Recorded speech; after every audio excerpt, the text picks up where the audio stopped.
That was an adventure. Oh boy, was it. Yeah. All right. Hey, everybody. Welcome to the Cinderella podcast, where we watch and review every Cinderella adaptation we can get our hands on, discussing something that looks like the same story over and over until we slowly go insane. I'm Liv. And I'm Talon. And today we watched a Cinderella story, If the Shoe Fits, made in 2016. I'm going to go ahead and call this The Four is Too Many Cinderella because, as you may have guessed by the title, this is the fourth installment in the A Cinderella Story series franchise. I have a delightful piece of trivia that ties into this. Oh, please. So, on its IMDb trivia page, this gem pops up. The If the Shoe Fits is the last in the series, was scheduled to be the last in the series, until they came up with an idea for the actual last one, Cinderella Story, A Christmas Wish. This is especially funny because there is another one, Starstruck, which has come out this year, and it's just a delightful piece of trivia for me. They really thought, yeah, we're going to be done with this. And then they just made more. They were like, Lucky okay, us. four is good. 4 is a good number. We're done with 4. I mean 5, but we're definitely done with 5. Wait, 6. I fell down a big Google rabbit hole of, is there going to be a 7th though? Because the last one came out this year, I think June or July of 2021. So it's too early to tell. Too early to tell, but I'm hopeful. Listeners, if you want to take bets, we'll run a pool for you. I don't know how that works, but I think it's we fine. make no promises. This sounds highly illegal. All right. Do you have any other trivia that you would like to share with our listeners before we get started? Because I have 1 or 2 things. I just wanted to say that when I saw the title, A Cinderella Story, If the Shoe Fits, I was like, this is a promising title because it sounds like this movie might actually know like the relevant beats of a Cinderella story. And it was like, yes, it recognizes that there should be a shoe, which proved questionable. We're going to have a lot of questions in this podcast. One is, what do you think the shoe was? Yeah, I don't know anymore. And what do you think the ball was? And also, what in God's name just happened?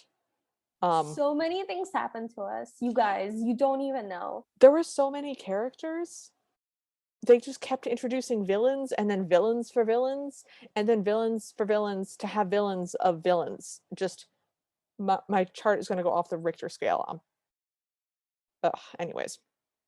So I was very excited to see that our Cinderella for this version, she plays Evie in Descendants, which is a Disney series movie channel original. It's insane. It's nonsense. I love the Descendants trilogy, and I was delighted that this was going to be Evie. I remained delighted the entire time, although I could not stop thinking of her as Evie. She's in my notes about half the time as Evie, which is none of the 17 names she tries on in this show. IMDb gives this a 5.8 out of 10 stars, and apparently this is the most popular of the franchise. Fascinating. Yeah, I was taken aback. So, do you want to talk about how this movie starts? Sure. So we get a voiceover. Once upon a time, there was a girl named Tessa who had a dream. And then the movie opens on like the number from Grease where they're all dancing on the car. Mm-hmm. There's a red convertible. There's a girl who's like wearing a cat suit that's sort of mechanic themed. And there's a lot of boys with jumpsuits with rolled up sleeves. And they're all doing choreography. And she's singing a song. And she's like doing cartwheels while they're holding her. And then like she steps on a guy who's doing push-ups to get down. It's a lot of things happening. And she's singing a song about how she's in the driver's seat and she doesn't need anyone's permission. She's going to go full throttle. They do a dance with like bandanas, but I wrote it It's down as handkerchief dance. it's straight up Morris dancing. They go into straight up Morris dancing with, like, handkerchiefs for a second. I lost it. I was so happy for 1 second. One of the lines in this crazy song is, "I'm gonna steer where I'm gonna steer." Yeah, that's what steering is. That's how steering works. Also, the license plate on this car says "Control," just to Oh, subtle. emphasize that this is a song about control. Wow. So they keep singing and they start to go for a second verse, at which point I was like, that's too much. That's too Please much. stop. But thankfully, it kind of fades out to like tinnier music and the sequence ends. And because Tessa, our Cinderella, is underneath a car and she gets pulled out because she's being yelled at. Someone's calling her name, not Yep. yelled at. And it is a very handsome mechanic guy who we Oh, never see again. He's got oh, like he's got like dark hair and like a yeah. little beard. Oh, he Very was handsome. he's got nice musculature and he's got, like, a nice deep voice. He was we were definitely focused on him. Yeah. We never see So him again, no. ever. So he tells her that her stepmother is calling her. And the voiceover goes, but this is a story about her reality. Yeah, so So that's how it starts. that's how it starts, and we find out in this scene that they're getting ready to go on vacation, and handsome mechanic goes, "Maybe she gets nicer on vacation?" And Tessa rolls out from under the car and goes to help her with her bags. Our stepmother is screaming that Tessa has scuffed her favorite bag, and we meet the stepsisters. They roll out of the car.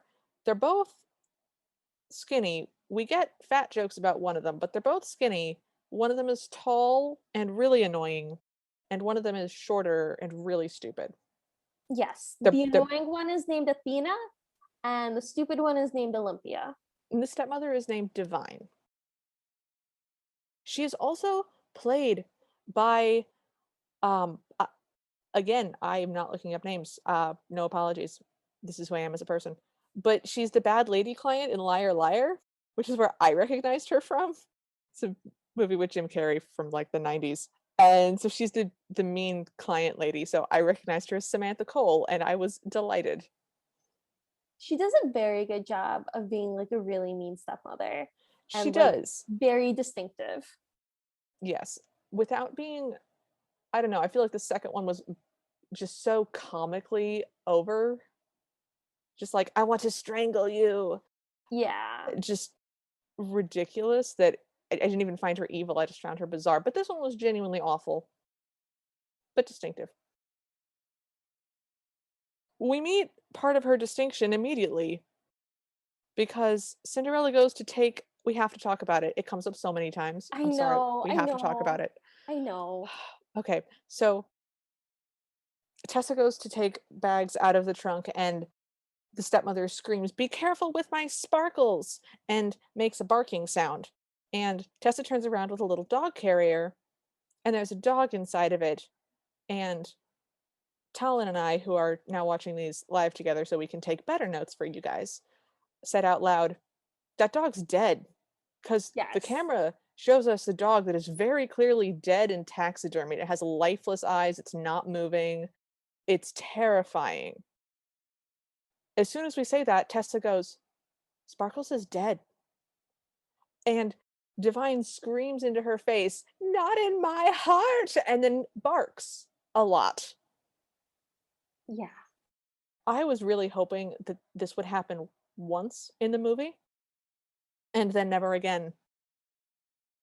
I was I underestimated a lot dramatically. Much. Mhm. Mhm. Oof. All right. All of the stepmother's bags are purple for some reason. She makes Tessa carry all of them except one, and she describes that as her pitching in. Yes. They're at this resort, and there's a big sign that says, "Are you the next Cinderella?" And they're walking through the pool area, and the stepmother tells her daughter Athena that she should be wearing a bikini and like lounging around in the pool. And then she tells Olympia that she should not. And that's the first of many jokes in that vein. Yes. She reminds her daughters that they have superstar blood coursing through their veins because they're Madonna's cousin 3 times removed. Madonna's third cousin twice removed. My bad.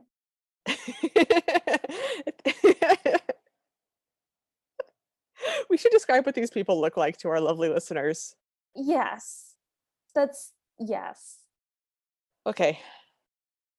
Okay, so Cinderella is pale with long dark hair. It's very dark brown, almost black, and very dark eyebrows. She's lovely. She's got sort of stronger features. She's kind of tall. She's thin but sort of muscular. She wears her hair basically only in a very, very excruciatingly tight ponytail that was very popular in 2016. Made my hair follicles hurt to look at it. The stepfamily is all very aggressively red-haired. Mm-hmm. Olympia has dread rolls in her hair when we first meet her. It's these very weird sort of cornrow-esque things. It's a bizarre style. She's shorter and she's very bad at makeup. We get a lot of eating jokes around her, which again, she's skinny, so the jokes weren't funny. Not that they would have been funny anyways, but they were extra not funny in the not making sense category.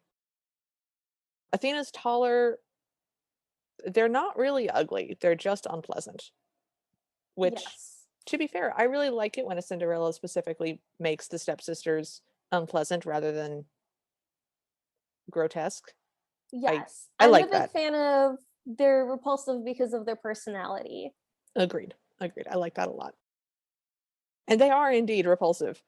And the stepmother is very large, very busty. She has a very intense voice.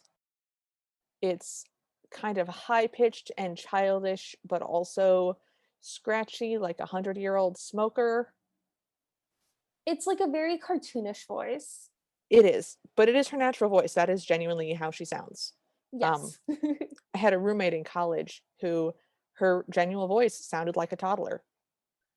She talked like a 4-year-old and it was genuinely just how she spoke. That was her voice sounded like a child and it made it very hard to yell at her because it also made it very hard to take her seriously when she was yelling at you because you're like, "Aw, you're adorable."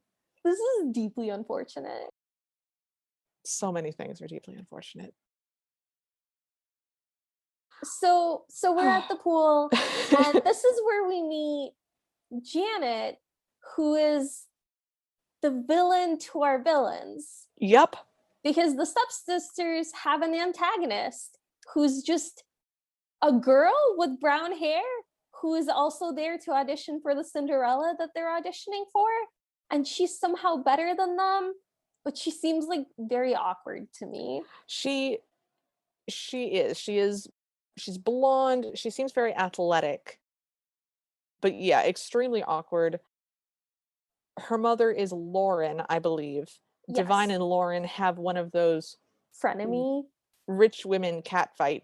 We're not really fighting conversation of, oh, I hardly recognize you with your new face. Oh, thanks. Do you want the number? They do liposuction. Oh, haha, you're so witty. Just that was their conversation. Yes. And then we meet Bianca. I love Bianca. Bianca stole my heart. This is a patio pool full of rich, well-dressed, skinny ladies. And Bianca's wearing a gray sweatshirt and her hair is up in an extremely messy pony, and she is curled up, passed out on an armchair. And my God, she won my heart. Bianca looks hungover every second that she appears on screen. Her mother says that she's just been practicing so much and she's just tired, God, I love but she's Bianca. hungover. She's hungover. She's hungover or high the entire time. Her hair is just in very messy. She's wearing just gray sweats and just sleeping in random places in extremely weird positions. And I felt a kindred spirit. Yes, I love Bianca with my entire heart. Yes. So Lauren ends this cat fight by saying to Divine, "Oh, you're so brave to have only come with one assistant." And Tessa goes, "Yeah, I'm not actually her assistant. I'm her stepdaughter." And Divine sends her away to do stuff and then says, "She's sensitive about her position." Divine ends this conversation by saying, "Well, it's been fascinating, but I'm bored now." And then she just walks away.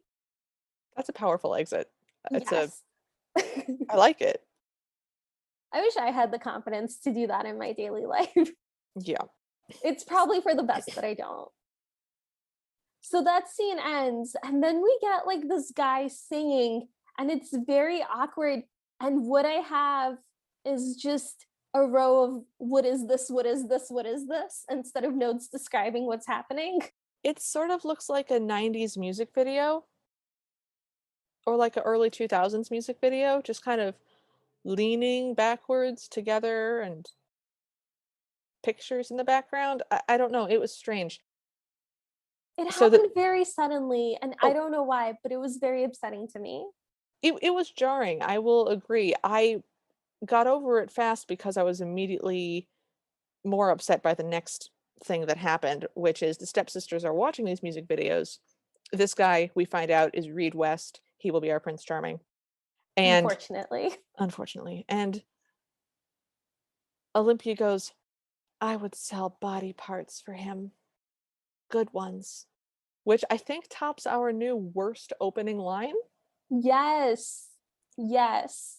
I haven't been keeping track of opening lines, but I'm gonna add a column because we're gonna have to do a worst opening lines in a wrap up at some point because this is amazing.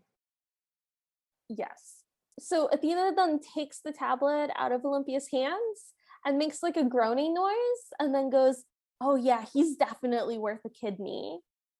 Yeah, so we find out that he's dancing in this music video with a blonde woman named Harleston Harper? Other way around, Harper Harper Halston. Harper Harleston. I thought that was a little bit weird that way, but I typed it, so I believed it. Yes. And so we find out now, finally, the MacGuffin of this movie. Everybody who is a VIP guest at this resort can try out for this show that's going to happen. The show is Cinderella. All the VIPs who audition are guaranteed a role as backup members. Somebody might be the Cinderella. If you do get the Cinderella, not only do you star in the show with Reed West, but his agent might cast you, give you a contract, record label, something. MacGuffin. We're going to see this in a scene later, but like this is what's happening in the movie. Yeah, just to clear everything up for you, because we didn't get this information until later in the movie. Yeah. And if we hadn't read the summary of the movie going in, Oh like we God, would help. have been lost. Completely lost. A key element of this is that Harper Halston is the heiress whose family owns this resort. Yeah, that will become relevant to the last 13 minutes of this movie. Yes. So the resort is sponsoring this event, and I have so many questions about how this happened Mhm. and what it would cost to have like a rising star that people know about come to your resort for a week and do like a Cinderella play that turns out, by the way, you guys, to be a ballet. Well, does it? Kind Because of. kind of. We will talk about this show at length, guys, because the show itself is a literal dumpster fire, and we will be talking about it. But it's also about 17 different dumpster fires. Like it chose carefully from select dumpsters around the city of wherever this is. You've completely lost me with that analogy. I'm so sorry. My mind is just so scrambled by what we saw. Okay, so someone exposits that there's going to be a tryout for a Cinderella. Tessa goes, "That's kind of ironic," which we both genuinely laughed out loud at. That was funny. Yes. So Divine takes Tessa to her room, which she's rented, through the laundry bowels of the hotel, and it is literally a closet under the stairs. To which Tessa goes, "So I'm Harry Potter now?" And the maid housekeeper person, I guess, tells them, "Be careful of the gate, it locks from the outside." Do you think this might be important later? I think Do there's a you think reason. this will play a key role? I think this might come in later, but I'm not sure. And also, don't tell anybody you're here. So again, questions. The maid that escorted them looks really, really uncomfortable, and she goes, "Oh, I'm gonna get into so much trouble for this." We never see her again. We never see her again. Nope. Tessa reassures her that this isn't something she'd want to Instagram, Yep. so not to worry. Yep. Talon and I had an argument about whether or not the room was kind of cute, which wound up hinging on whether or not it had a door, which we do not find out until much later. It does have a door. The room is the size of her bed plus an extra foot. So she can walk like around the bed to get in the bed. And it's also painted cinder block. I'm just saying, I like little tucky spaces. My office is literally under the stairs. It's in what we call in our home the Harry Potter closet. It's my office. Okay, that sounds like a you problem. It's not a problem. I love it. I chose it. I wanted it. Okay. Anyways, okay, so we cut to the VIP brunch the next morning, and we get a food joke comedy scene. Olympia is dipping something very enthusiastically in a chocolate fondue pot. We can't quite see what it is. A child starts to lick the frosting off of a cake near Bianca, who sees this and starts immediately imitating her. So Bianca is just scraping frosting off of a cake with her fingers and eating it. Divine While is, still looking like she's barely awake. oh, barely awake, hung over, just, mm. And Divine is shouting at Olympia quietly to stop it, cut it out, that's gross. And it turns out that what Olympia is eating is shrimp dipped in chocolate fondue, which I would have missed had Talon not shouted it at me through the computer. So I would have So the missed new that. system is working great. It's fantastic. No details lost. The emotional journey I went on with this was I was so mad at Divine. I was like, why are you shaming your child? Let her eat chocolate covered Chocolate. things. This is so unfair. God, leave her alone. And then I saw her put it on her plate, and I was immediately like, Divine is right. That's disgusting. Disgusting. You shouldn't be doing that. Don't do that. They have bread and cookies and other things. You're supposed to eat the fondue. That's why they have a fondue pot. It's for you to eat it. It's not just decorative. But please, please, please do not put the shrimp in it. Oh my god. So we have a mom, a rich mom caddy scene where they drop napkins and their various assistants come and pick them up, and I think it's like a rich woman, I don't know, power play contest. I don't know. Yes, 100%. Janet drops a napkin, and a young man that was standing at the side of the room immediately rushes over, picks it up off the floor, and hands it to her. And then Athena immediately drops her napkin, and Divine and Athena look at Tessa, who's just standing there. Yeah. And eventually they have to like actually say, Tessa, come over here. And she does this elaborate bow and picks up the napkin and hands it to them, which I really liked. It was very malicious compliance. It is, and she also shared sort of a glance with the other With the assistant, other the assistant. boy, Yeah. who was also pretty cute. Yes. He was also not as attractive as our mechanic, who we unfortunately never see again, but pretty stinking cute. We then get this line that ends up being so much more relevant to the plot than I expected. Divine goes, she's a little slow, but she smells good, so we keep her around. Yep, that winds up also, I didn't put a pin in that line because it sounded too weird to be important. This gate locks from the outside seems like that's gonna be relevant later. So then in walks this young man who's wearing black jeans and a black leather jacket and sunglasses. And he's got like hair in a kind of styled up Sort of kind a of front big hair spikes. kind of thing. Yeah, it's sort of front swoop spikes, not quite a ducktail. It's cool guy hair. He's got cool guy hair, and he takes off his sunglasses, and Tessa's Oh, watching him the entire time, like she's into him definitely. And I'm like, okay, let's see our prince. And he takes off his sunglasses. And he has the tiniest, like most pinched looking face His on his face, big head with his big hair. his head face is so small. His face is so small. He looks like someone badly photoshopped him onto a bigger face. Like like those things you do where you get a kid and you try to project what they're gonna look like when they're older and you wind up with a kid face on an adult body. Yeah. Oh, So I don't know. Maybe it's because I'm old now and I can't like find the young teenagery guys cute anymore. that Maybe that's it, but I feel like that's not it, and I feel like he's not cute. I feel the same because I thought that the assistant boy was cute. I think that the boys that she's about to meet in a second to help with the motorcycle are both cute. I think that all the guys that she dances with in the incredibly long, weird musical stomp-esque scene we're about to get are very cute. But this guy looks like Ty Parker, just like 3 months in the future. And I hated it. He just Yeah. looks like a baby with the tiniest face. I called him Tiny Face Man in my notes. Oh god. Uh, Okay. so this is pop sensation Reed West, and we're introduced to him by this awkward man in a suit, and this is Freddie, the director, and also his agent. So for some reason, Reed's agent is gonna direct the play that they're having at the resort only for the VIPs so that the VIPs can be in it. This is a musical that you go to in high school where you were in it and you pay to be in it so that your parents can come and watch you be in it. This is what this is, but for rich people. He also does the choreography for the staged production, which we see later, which doesn't make any sense at all. I don't understand why they couldn't have had two characters and one was Reed's agent and the other one was the director for the show. Well, Like, they I don't clearly understand why that had to be one person.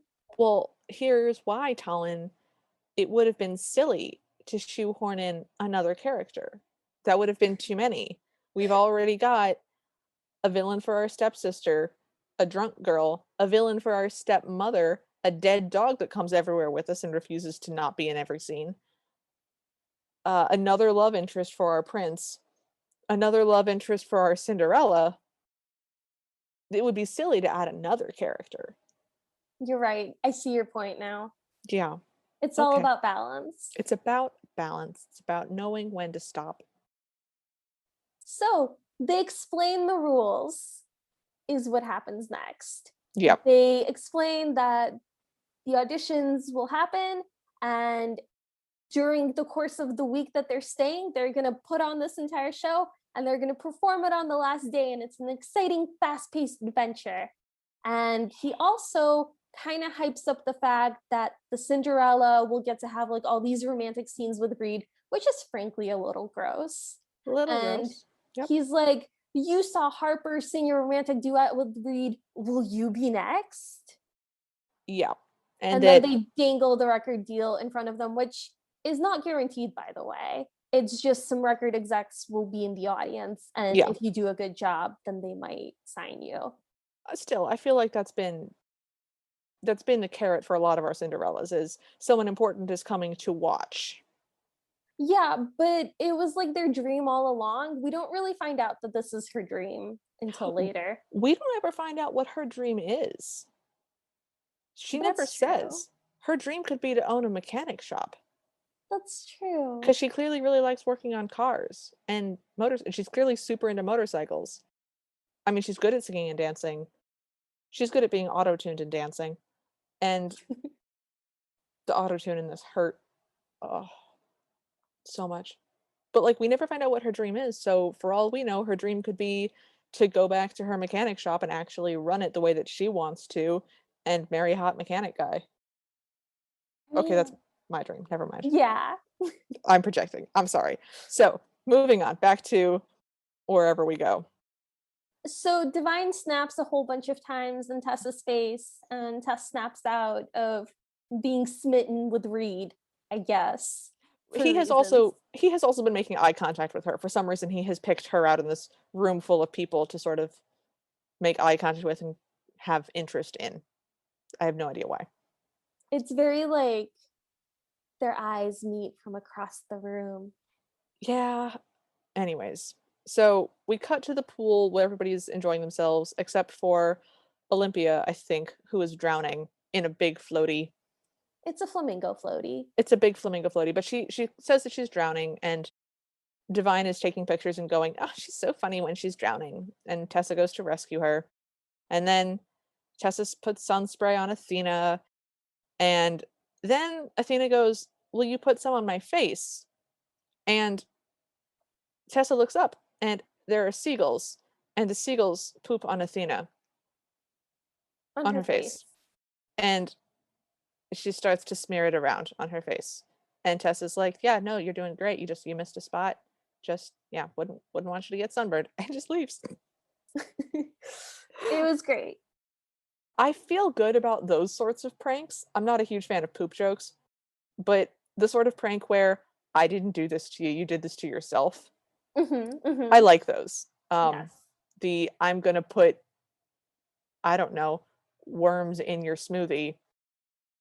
Well, that's not a prank so much as it is like a poisoning attempt. You can't kill me. I'll live forever. So Tessa is just doing chores. We get a chore montage of her running around doing literally everything. And she is passing by a room and she hears Reed singing. And he's singing sort of a soulful white boy with a guitar song. But Yes. and so the lyrics are like, "I'll make a wish, I'll close my eyes, a flying star, fly away," something. But what the subtitles say is, "I'll make a squish and close my eyes." And I genuinely believed the subtitles and I was like, what is this song? What's happening? what is the And Lil song? was like, it's probably a typo. And my world was shook. It was definitely a typo because they do it later, but they do the squish typo twice because it's phonetic, and Hmm. it the way that he sings it and sort of slurs his word is make squish. Like, Oh, we forgot to mention he's British. oh yeah, he's faintly British. He's a British singer, but everybody else is American and I don't understand. And they never mention it. Oh, to make it better, this was filmed in South Africa. Wow. Just to add a note of je ne sais quoi. Wow. Okay. Yep. So we meet Georgie at this point. Talon, do you want to talk about Georgie? So Georgie is this very beautiful girl with like brown skin and curly hair, and she's got like this hippie vibe. She's very pretty. She wears like glitter on her cheeks a lot. It's very cute. She's gonna be the stand-in black best friend because Tessa didn't bring her own. Yes. She will also be technically our fairy godmother, Yes. although she throws in a strong performance as alternate love interest, which Yeah. we will talk So about. so the thing about Georgie is from like the first moment that she introduces herself as, "Hi, I'm Georgie. I do makeup." She like looks at Tessa in this very like sweet, like loving way. Mhm. And Mhm. like she's just delighted by Tessa being there. And some of the things that she says and does just make me feel like she's really into Tessa. And there's a lot of longing there. And I Yeah, don't know what to do with that. I do not think that the movie planned that. No, I don't think so. Nope, but it is definitely very present. They have a whole love ballad together later. It was bizarre. So after Georgie introduces herself, Tessa says she's Tessa and she's currently an indentured servant. And Georgie says, "But you sing too. I heard you humming." Again, something you say to somebody when you want to start a conversation because you have a crush on them because they're super cute, and you're like, "Oh, I heard you humming. Like, do you like to sing? What are you singing?" It's so immediately like on board on her side Mhm. that it reads as romantic. Yeah. Uh, so Tessa responds, "No, I mean, I love music and dance, but maybe in another life." And Georgie goes, "Too bad we only get the one." Tessa kind of goes, okay, well, it was nice to meet you. I have to go. And she goes back to like doing servant things. And Georgie watches her walk away. Yep. And my notes are just like, Georgie looks like she's into her a lot. Question mark, question mark, question mark. So Tessa walks away to see a motorcycle being walked along by two hot dudes who are just like, we don't know how to fix this. We're just prop guys. What the heck? I think And their names are Gino and Eddie. I'm impressed that you took down names. I have them down as hot guys. They're just like those two guys that only ever appear together. They're Benvolio and Mercutio. Yes. So Tessa sees what kind of motorcycle this is. The first motorcycle thing she says, I wrote down. So it's a 500cc twin 1950 something. And then I stopped. And every time she said other things, I just wrote down, she says motorcycle things. I also have motorcycle things in my notes. She says a lot of technical motorcycle jargon gizmo words that sound very fancy, and she has a lot of awe in her voice as she does so. So we concluded that this is a very fancy motorcycle. Yes. It's a special motorcycle. But yes. it doesn't go. It is a no vroom vroom at the moment. And Tessa goes, well, maybe I can help you. And so she goes to look at it and is like, okay, well, give me your pants. Because they have coveralls. And so they both take off their pants, which fortunately they're coveralls, so they are wearing pants underneath their pants because that's what coveralls are.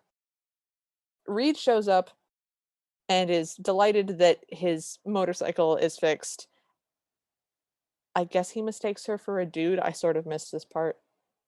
She's kind of standing with his back to him, but she has her hair like in a bun that's kind of visible. So like dudes wear buns and everything, but I just don't know why he assumed. Anyway, so he goes, oh, thanks, mate. And she's kind of hiding behind the motorcycle for part of it, just because she's crouching and picking things up. Mm-hmm. So when Reed leaves, he goes, bye, guys. Does this misunderstanding have anything to do with any of the rest of the plot? No. Nope. It will come back, but it will never matter. He's on a video call with his obnoxious blonde, we assume at this point, girlfriend, Harper Halston, Harrisford, Hampshire. One of those was correct. Harper is her first name. And she's being obnoxious and whiny and just rich girl, blonde, annoying things. She calls him Reedsy Boo. Yep. And she wants to finish telling him her story. Because that's like her thing. Yeah, and she's gonna go have lunch with Kim in Paris. So we cut back to the family's rooms that they are renting. Tessa is helping Athena run lines. There are fart jokes. And this is the third time that Sparkles shows up. I didn't write down the second time because naive, hopeful, summer child that I was, I thought that was just going to be a callback and it wasn't going to happen throughout the rest of the movie. But nope, happens all the time. Divine shows up with Sparkles and is asking its opinion about lipstick and then drops it down the back of the toilet, a well, something. She drops it in water somehow and starts shrieking that Sparkles is drowning and Tessa has to rescue it. And then Tessa has to do its hair, fluffy but not pretentious. And we watch Tessa blow drying and combing a dead dog's hair. This is a small white dog. Yes. It doesn't all get of that any happens. It does, and it doesn't get less horrible. It just continues to be horrible. And I keep hoping that every time it happens, it will be the last time. And it is eventually the last time because the movie ends. It does end eventually. It does end eventually. I will say that for it. Yes, this movie ended. I did not try to sell my soul while this movie was going on, so 1 point. Yeah. So our next scene, Tessa goes to get lunch in this cafeteria style place. Oh god, yep, she sure does. And she picks up a tray and she's kind of looking around and she sees Georgie hanging out with the two guys that were like the stagehand guys, Gino and Eddie. And then Georgie's like, "Oh, Tessa over here." And then she kind of shoos the guys to leave so that she and Tessa can just sit at the table alone. Yeah, you know, that thing you do when the person that you're crushing on comes into the lunchroom. You're like, "Oh, there's room over here. Come sit with me." You know, I mean, it's also a totally normal friend thing to do, but to shoo away the other people you're eating with, that seems like that takes more it a notch. it had some crush energy. So as this is happening, there's like people who are making noises with the salt and pepper shakers. There's very rhythmic like scratches of tables and chairs, and people are starting to make sounds, and they're all like very song like, but they're all like natural a cappella sounds. Can you say It's a cappella sounds about things that it's are happening? Why am I describing the music? I don't know, but I'm really enjoying it. This is great. If anybody's familiar with stomp, which is music done with just everyday items, so trash cans, brooms, body rhythmics, it's that. It's musical, it's technically very well done. Half of the staff is in blue, half is in yellow. All of the people in this cafeteria are all like the behind the scenes people, like they work there, they're either the serving staff or like the wait staff, or they do like the trash or the laundry or whatever. Mhm. And they all start just like, it's not even like plausible deniability anymore, like it turns into like music. Yep. And I'm left wondering, is this happening for real, or is this like a musical number within the show because the show is a musical? But then Tessa reacts by going, "Oh my god, they're amazing." And I'm like, "Well, I guess this is really happening. I guess they're just spontaneously dancing and doing things in perfect rhythm Mhm. and just have matching choreography. That's fine. That happens." Yep, and Georgie comments that, the biggest secret is that the biggest talent makes the beds in halls trash. They never go anywhere with that, by the way. Nope, I put a big pin in that. I was like, all the VIPs are gonna get mad and leave or be incapacitated, and the show's gonna be a disaster, but it's gonna be really boring and prosaic, but then all of the staff are gonna come in and save the day. No, this never comes back. This never matters. It also implies that this resort has a lot of performances, Yep. which I thought was interesting.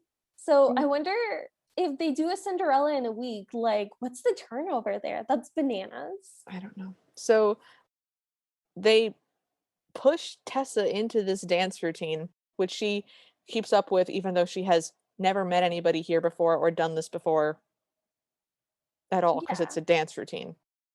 And one of the boys picks Georgie up and puts her on a stool, and then they tell Tessa to dance more, and then there's singing, and I couldn't tell if Tessa was singing, but I don't think she is. And It's then just singing is happening in the background, but her mouth isn't like moving as she's dancing. but it's her voice, yeah? But it is her voice. Okay, thank God. I was like, "What the" so everybody is dancing and reacting to this song that she is singing, but her mouth isn't moving. And she doesn't have a recording of this. It's not like there's a secret recording that someone has made and is now playing. That's not what's happening.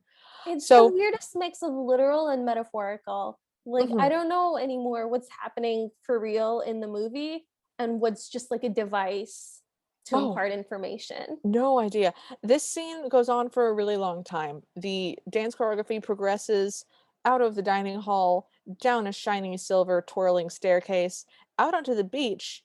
They start doing even more bizarre dancing. They're doing like fast penguin hands. Like their hands are down by their sides, but they're hard flexed and they're sort of moving like a penguin, but fast and dancy. It was strange.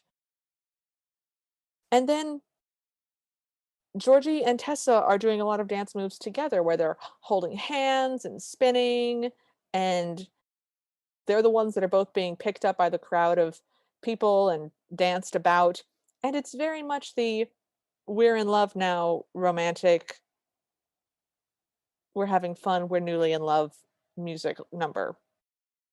The song is like, "What's your excuse? Come on, do you? Everybody, come on, keep on dancing."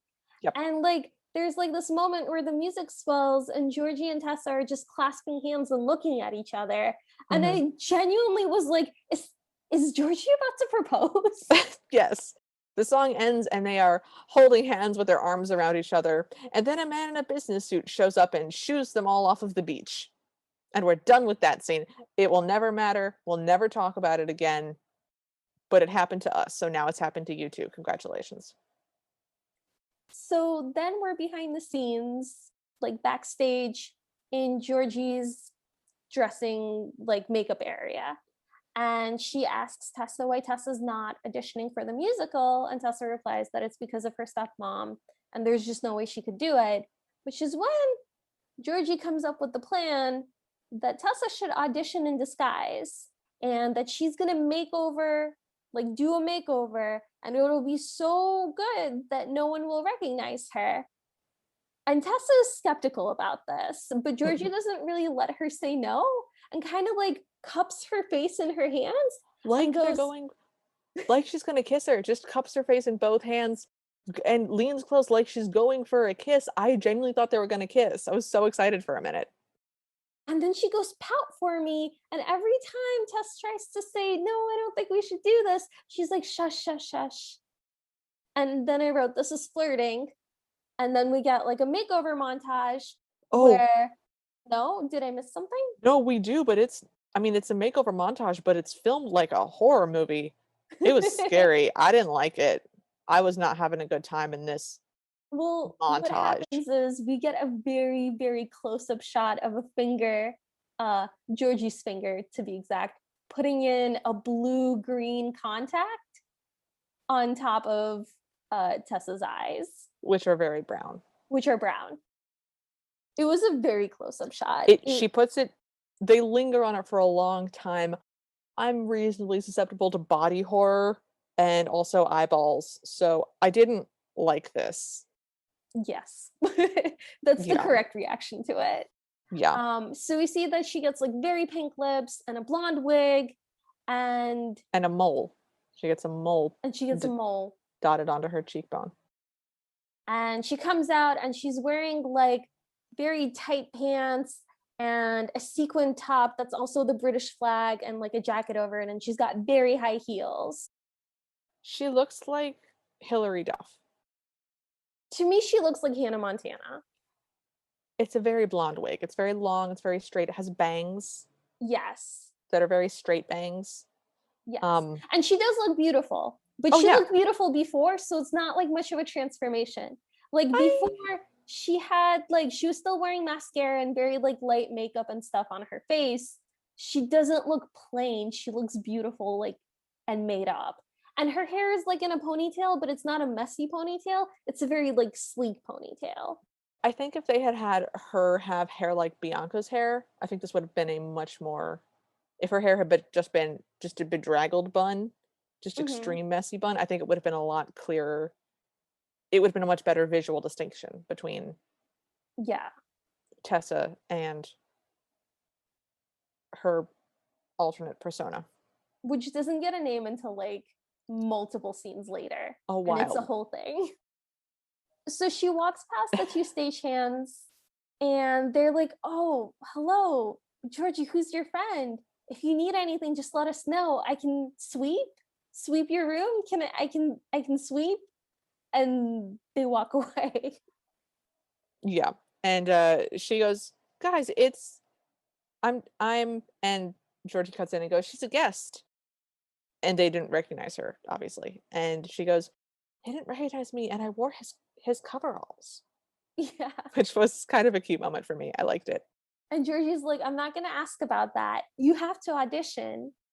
And at that point, Tessa Tessa says it.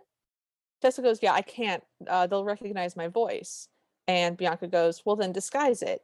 And Tessa goes, okay, I will. And Georgie goes, okay, go for it. Tessa's like, yeah, I'm gonna. Georgie's like, okay, go for it. She goes, okay, I'm gonna. And just eventually she does go in. Well, So eventually Georgie goes, Tess, go. yeah, it's pretty cute. There's also a moment where either Tessa or Georgie compare Georgie's makeup skills to a magic wand, and I Hmm. thought that was cute. It was cute. Your brushes are like a magic wand or something. Yeah. So we're in the audition room now, waiting for auditions to start. Divine is mocking Olympia and how she introduces herself and just criticizing her and being mean. Athena is being mean to Lauren, and Divine immediately clocks when Tessa shows up and goes up to her very accusatorily and goes, "Who are you? I didn't see you at brunch." And Tessa, in a panic, goes, "The trolley was broken." It's a bloody shame the trolley broke. I'm gonna give her credit. She does a pretty darn good British accent. It's way better than Elle did. So definitely Yes. points for good British accent. It's not great, and it's very silly, and the words that she chooses to say with that accent are very silly. Well, I think that's why it works, because her accent is fine, and what she fails at is the vocabulary, which She tries too hard. she tries way too hard. She goes into Shakespeare at one point. It's great. I laughed. So Divine is like, "I recognize you. Were you at so and so's bar mitzvah? Did we have a Nagila?" And then asks if she was at a dog show, and then barks at her the way you do to a complete stranger. You just walk up to them and start barking into their face. Yeah? Yeah. No? No? No. Maybe? Okay. So now we get to see the auditions. No, no, Ta- no. She goes, "You even smell familiar." oh, right. And Tessa goes, it's my deodorant. It's vanilla." And she goes, "I've got my eyes on you." And Tessa goes, "That won't be necessary. That's okay." It's pretty cute. Which I thought was very cute. Yep. And then they're all like standing in line. And as Divine gets back in line, Tessa almost compulsively goes, "Cheers. God save the Queen," in London. I forgot about that. It was great. So now we finally get to watch our auditions, which are phenomenal. I specifically requested that every Cinderella should have an auditions montage in a previous episode of the Ever After Party. Hmm. And I have brought it into existence with my mind. I Hmm. asked the universe, and the universe answered. And now I have an audition montage in my Cinderella. This is a good audition montage, too. This was fun. Yes. So we see a couple of different auditions, and we see Athena and Olympia's act intersposed between them, and we get like cuts back and forth to it. But what they're doing is a magic act, and they start with Athena pulling scarves out of Olympia's mouth, and Olympia's face is red the whole time, and like her mouth keeps gagging. They're also It is wearing. not a magic trick. They just literally stuffed her mouth full of scarves. Oh yeah, no, that's which is great. They're wearing very sparkly red sequined outfits, Yes. Yes, they just are. just as a visual. So bright red hair, bright red sequined outfits, just bizarre. We see a girl audition who's wearing like a polka dotted like sweater and skirt combo with like a bow in her hair, and she sings so quietly that they literally don't have her sing at all. Like it's Hmm. just the music playing, and you Yep. see her moving her mouth. And then we see an opera guy who holds the notes so long that Reed gets bored and starts reading the script. There's We get Bianca's. Yes. She is in theory doing a dance routine, but she is again sleepy drunk in gray sweats. And so we keep cutting between her and the judges table, and behind the judges table, her mother is doing like cartwheels and doing the choreography that is clearly intended, you know, with her quotes, quote unquote. But Bianca's just like half-heartedly just twirl. She attempts to do a cartwheel, which she does by folding over, putting both of her hands on the ground, and then just taking a step in that direction and then standing back up, which is also how I cartwheel. So I was like, yeah, no, that is how one cartwheels. You put both hands on the ground and then you take a step and you're like, I did it. Meanwhile, her mom is doing full on backflips in the background. Oh, it's great. There's a girl that comes out with like bagpipes and a drum and like cymbals attached to her, and they Mhm. don't let her audition. They're like, no. Yep. Uh, there's like a pop cowgirl that like takes off her skirt, and then they pan to the reaction of Reed and Freddie, who are the ones that are kind of like judging these auditions. Yep. So I assume she's doing something very sexy. I have accordion cowgirl striptease. Yes. Janet, the rival of the stepsisters, does a lip sync with a dance, and she's doing like an interpretive dance kind of thing, but it's also very athletic. And two young men that seem very gay and are wearing blazers are standing in the wings and are just very excited and are cheering her on very enthusiastically.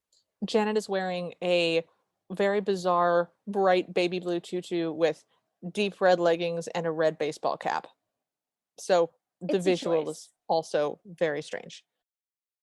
And then we go back to Athena and Olympia, and Athena's sawing Olympia in half, and then we get another scene where she starts holding up knives and she's about to throw them at Olympia, who's like attached to a wheel, and Olympia is begging her not to, Yep. and Freddie and Reed are like, no, no, stop.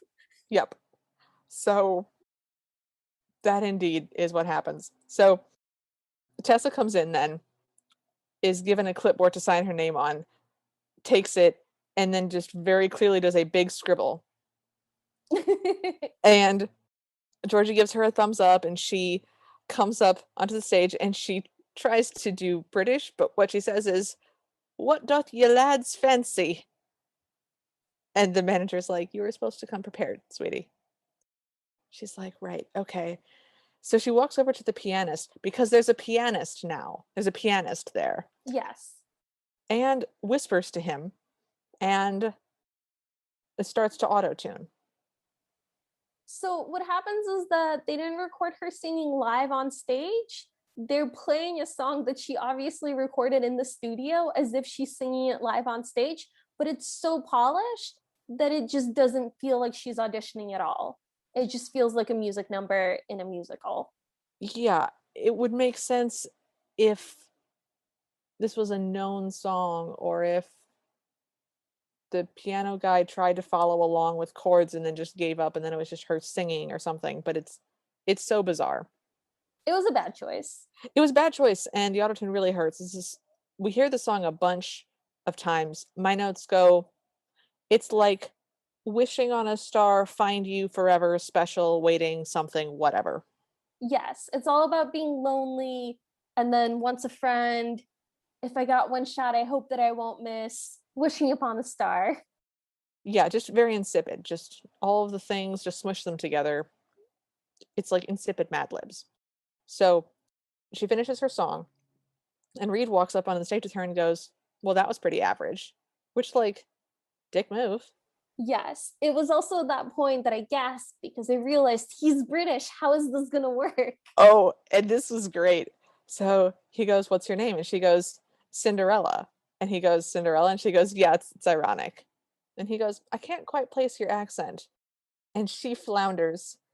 What she comes up with is, "Oh, it's a little town, small hamlet. It's north of London. It's Yorkshire, Puddingshire."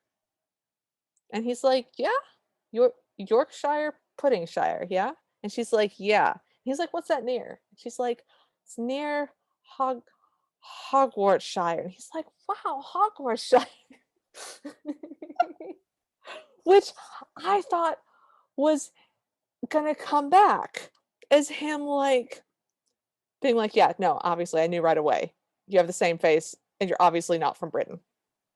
Yeah, no, he doesn't pick up that this is Tessa, even though he's seen her like before. And he will see her after. He spends a lot of time with Tessa very close to her face, and also a lot of time with Tessa in makeup close to her face, doing a terrible British accent and saying things like Yorkshire Puddingshire.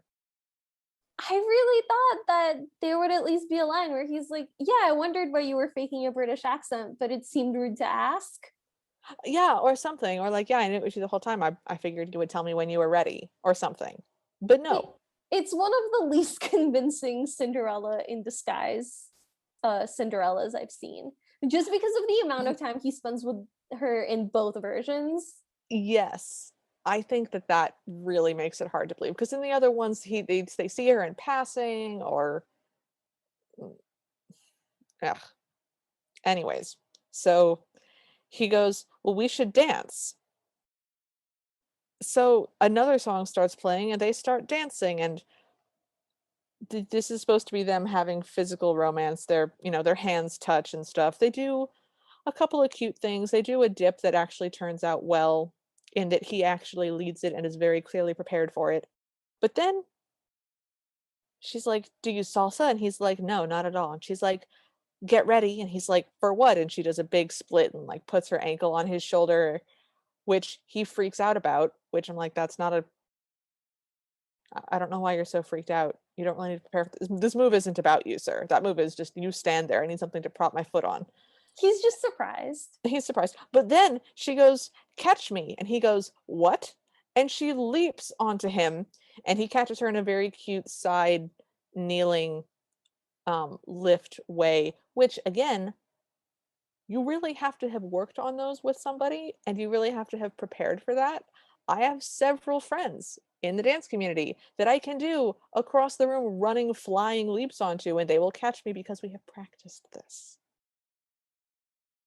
So they have this dance and I guess they're having like building romance here. One of the lines in this song though is, "We'll have as much fun as we can with our pants on." Yeah, I noticed that too. Yeah, This okay. this movie is rated PG. By the way, the ages are very fuzzy. Cinderella Tessa seems to me like she's in her 20s.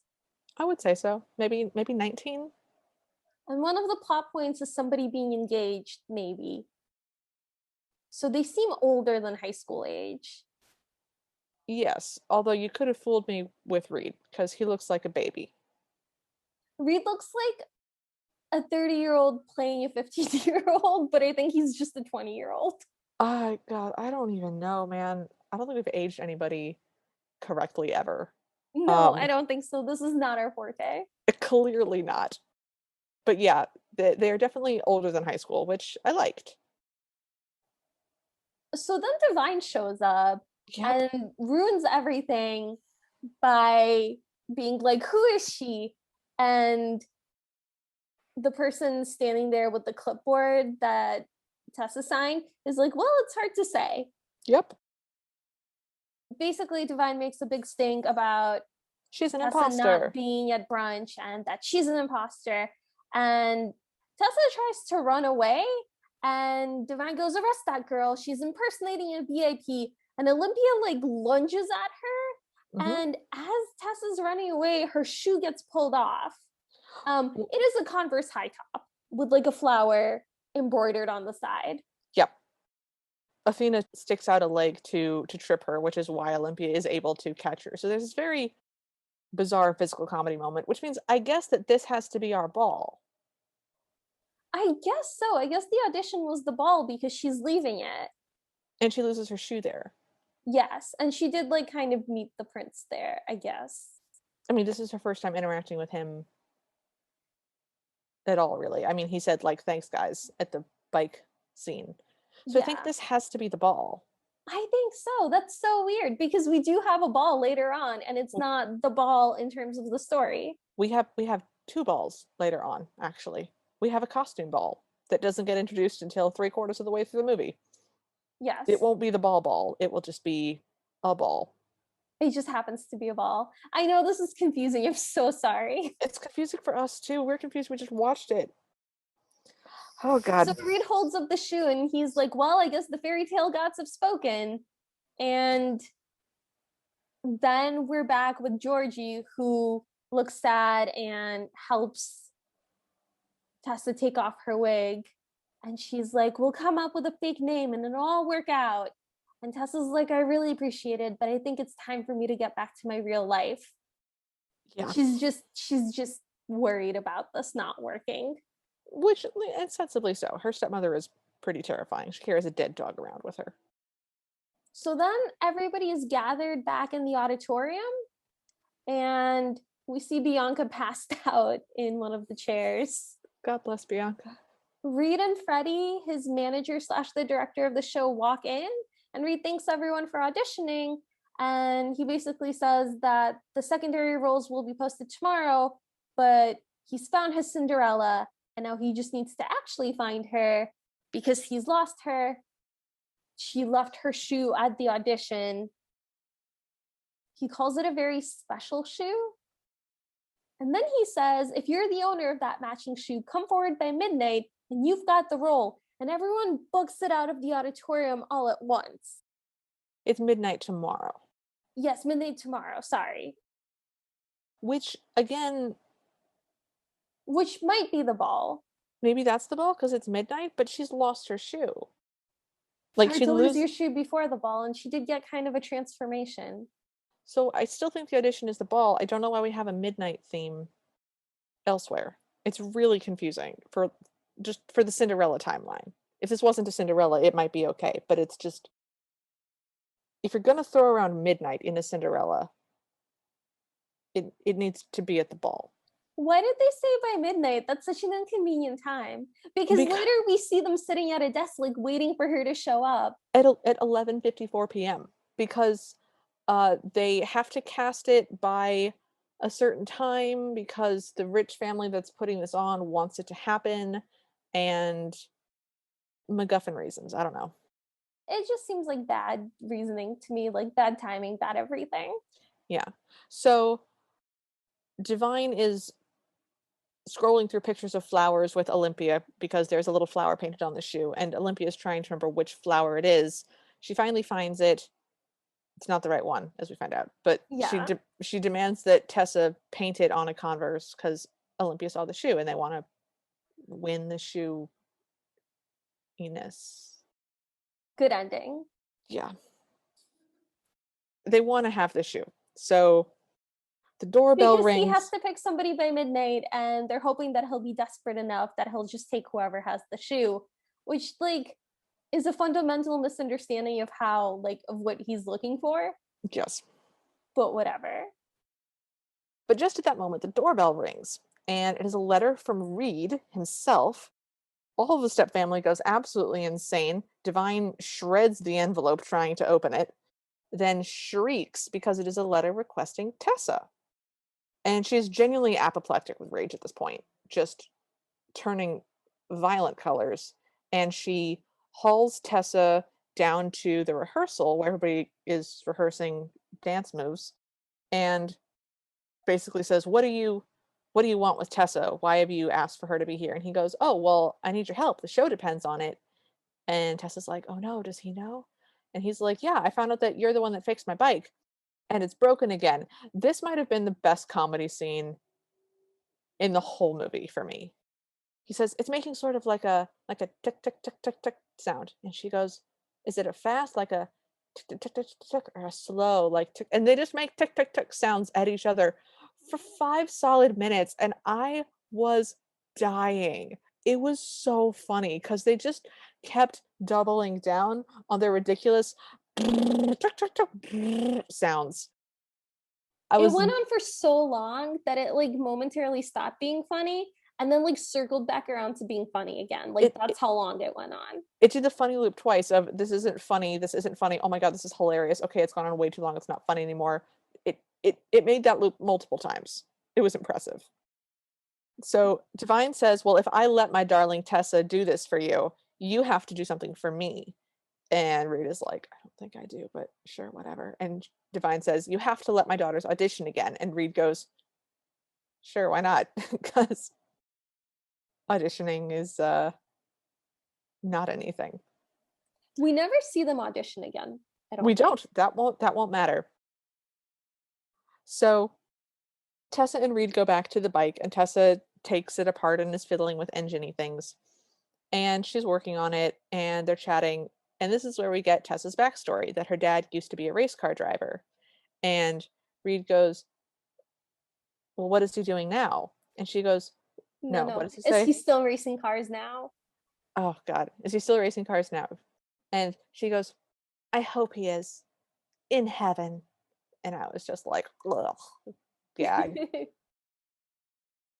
my question is, why is Reed in charge of this? He is, again, I'm sorry, but just to reiterate, he's the pop star who has to perform at this resort and star in a Cinderella play because the girl that he was in the last music video with, her parents own this resort. Mhm. And why is he in charge of the props? I don't know. I have no answers for you. What I did not realize, because we don't see this play until the very end, is this play is set in sort of old-timey Cinderella times with, large skirts and princes with button-down princey outfits. It's not modern. There's still a motorcycle in it. The way that they were describing it, because they were like, oh, she won't have a pumpkin to drive off in. Yeah. I thought that they were going to build a pumpkin carriage Around this around the motorcycle. motorcycle the way you do when you need to move something and you're just making things work for a stage play that you Yeah. only have 1 week to do. Yeah. Yeah, yeah, yeah. But no, it's just literally a motorcycle that will later on be wheeled out on stage at the end, and then Okay. they will roll 13 feet down the ramp behind. And that's it. The motorcycle is so important to the story, and it doesn't matter at all in the play. At all. Oh god, it doesn't. So, we then get a part where we establish that she is really good at fixing stuff, and she asks him for the 916 wrench, and he's like, "I have no idea what that is," and she's like, "It's the wrench over there," and he's like, "I don't know what you're talking about," and she's like, "It's the shiny silver one," and he hands it to her, and here's the thing, guys, I'm not huge into, like, my wrenches, but they have the numbers written on them. The 916 wrench has 9/16ths written on it. The boy Like, didn't even try. he didn't even try. I've tried. My husband's like, "Hey, babe, go get me the whatever it is," and I'm like, "There's a bunch of these in this bucket. Let's see if any of them say 9/16ths on them. This one does? I bet it's this one." Just basic deduction is what I'm saying. Yeah. He's useless. It's meant to be charming, but it also comes across as kind of spoiled because he doesn't seem like he's just not trying at all. No, he's not trying at all. He wants to spend a lot of time with her doing this, which I did like, Yes. but he's not helping in any capacity, which we aggressively find out later. So Reed's girlfriend calls at this moment, Harper. We assume she's his girlfriend. That's never been stated to us, and it later turns out, spoiler, to Spoilers. not be his girlfriend. But she is presented as his girlfriend. She acts as his girlfriend. Everyone talks about her like his girlfriend. She calls him Benny Boo. What was it?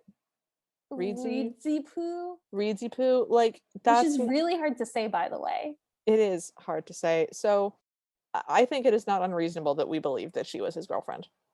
Yes, no, that's true. Yeah. So, anyways, she calls. She's annoying to him. She's Reed. she's saying that the show is sold out and Daddy's thrilled, which again, who's coming to watch this? I don't have any idea. So Reed then, sort of, whatever, gets off the phone call, and he confides to Tessa that if this mystery girl doesn't come forward, then he has to pick somebody else. And he's like, "I like spending time with you." And she doesn't really say anything. And then he goes, "I'd like to meet you tomorrow. Maybe you'd let me hold your spanner." Which is what It, she said before she said it's a ranch. yeah. And it's just this weird, "Hey, I'd like to see you tomorrow so you can work on my bike some more." Yeah, like it's not even his motorcycle though. Like he never even attempts It's to ride it. Nope, it's very weird. So we cut to later. Tessa is gushing to Georgie, who looks a little bit heartbroken, like happy for her, but also a little bit just like, oh, I think at this point we're reading into it, but I'm like committed. I am also committed. I think that Georgie is a much better relationship match for Tessa than Yes. Reed. I am fully on Team Georgie here.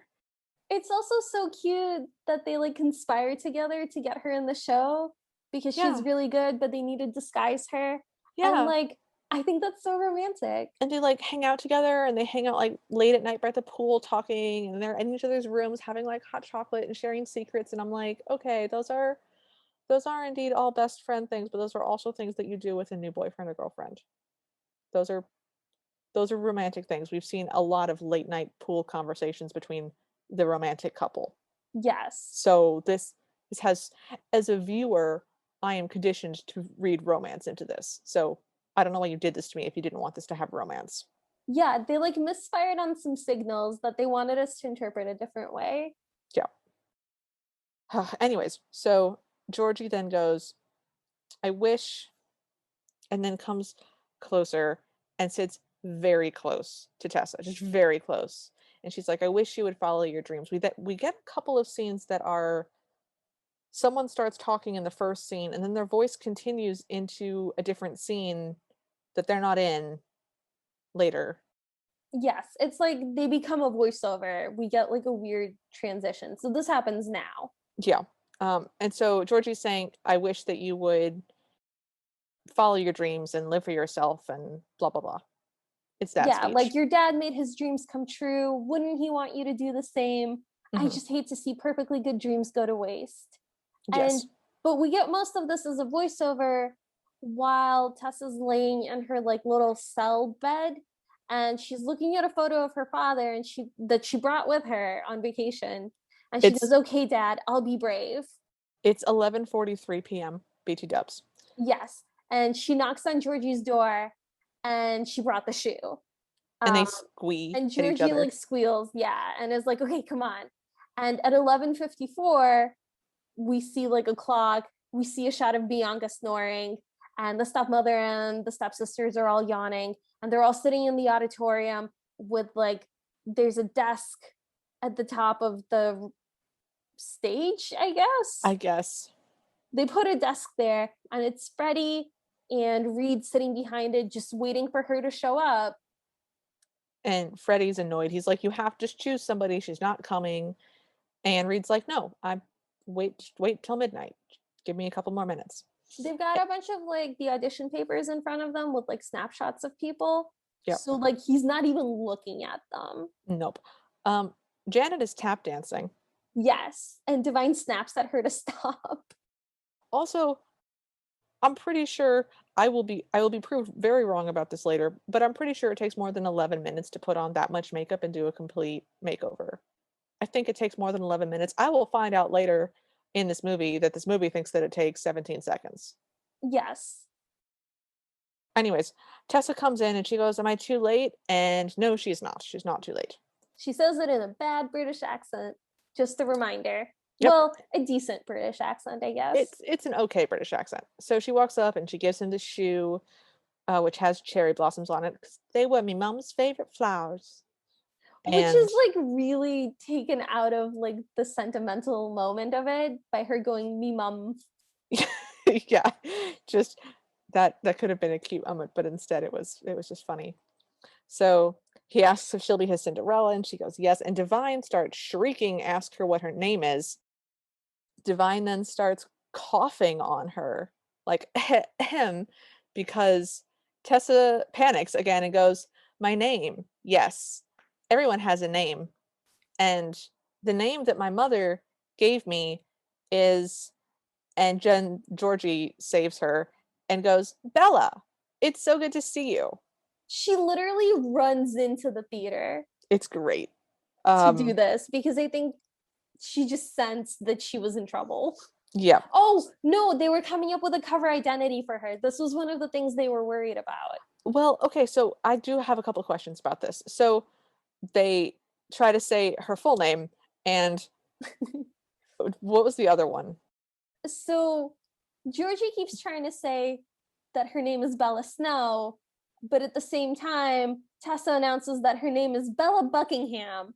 And so they have to collaborate. And she's like, Bella Buckingham Snow.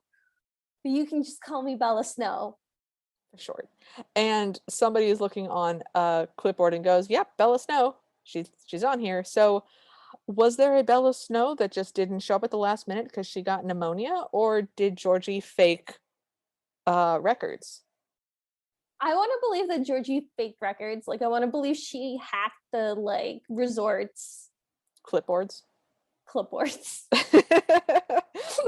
I think she just forgot to tell Tessa that her name was Bella Snow, and that's That's why she ran in.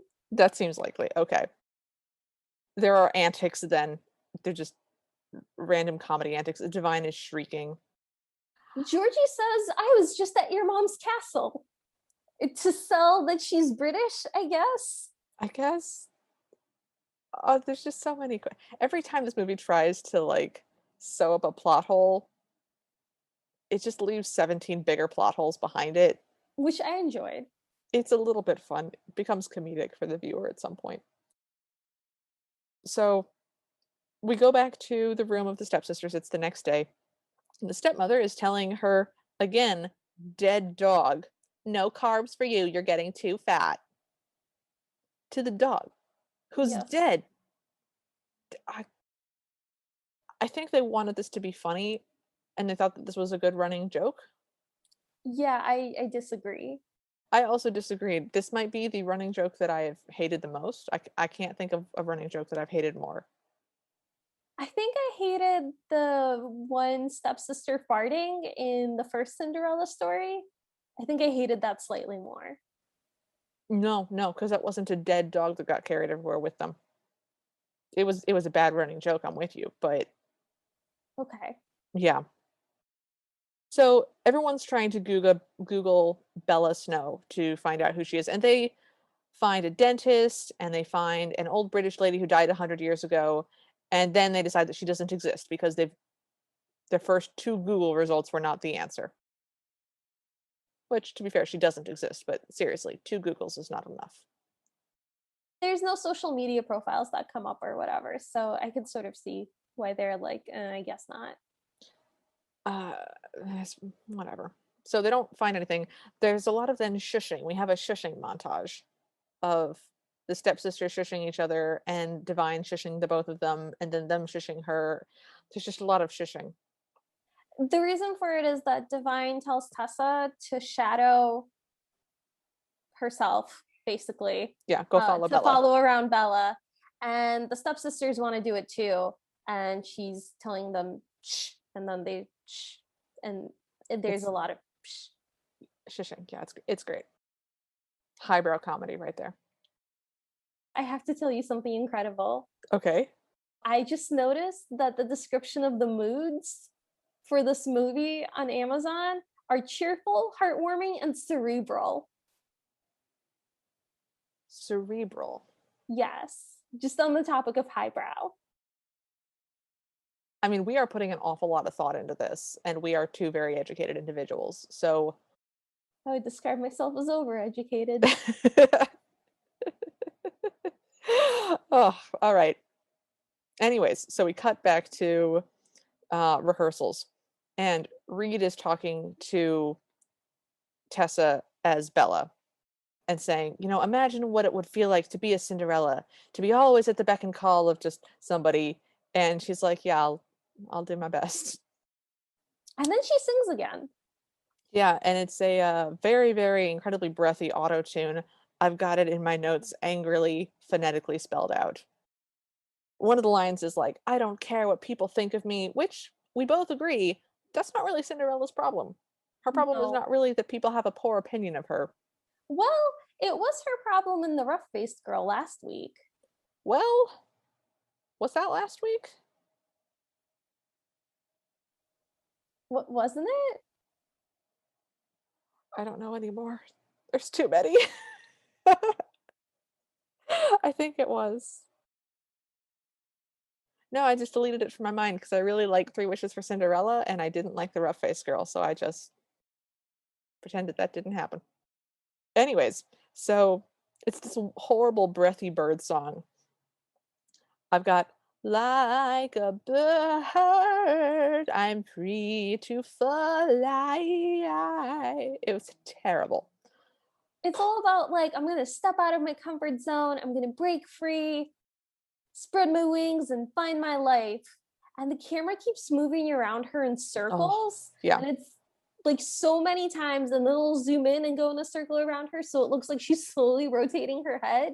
Yeah. And then it'll zoom out and it'll do it again. Yep, but the song ends with I'm free to fly, so why don't I? And I'm like, this is just over the rainbow. This is just really stupid version of Over the Rainbow.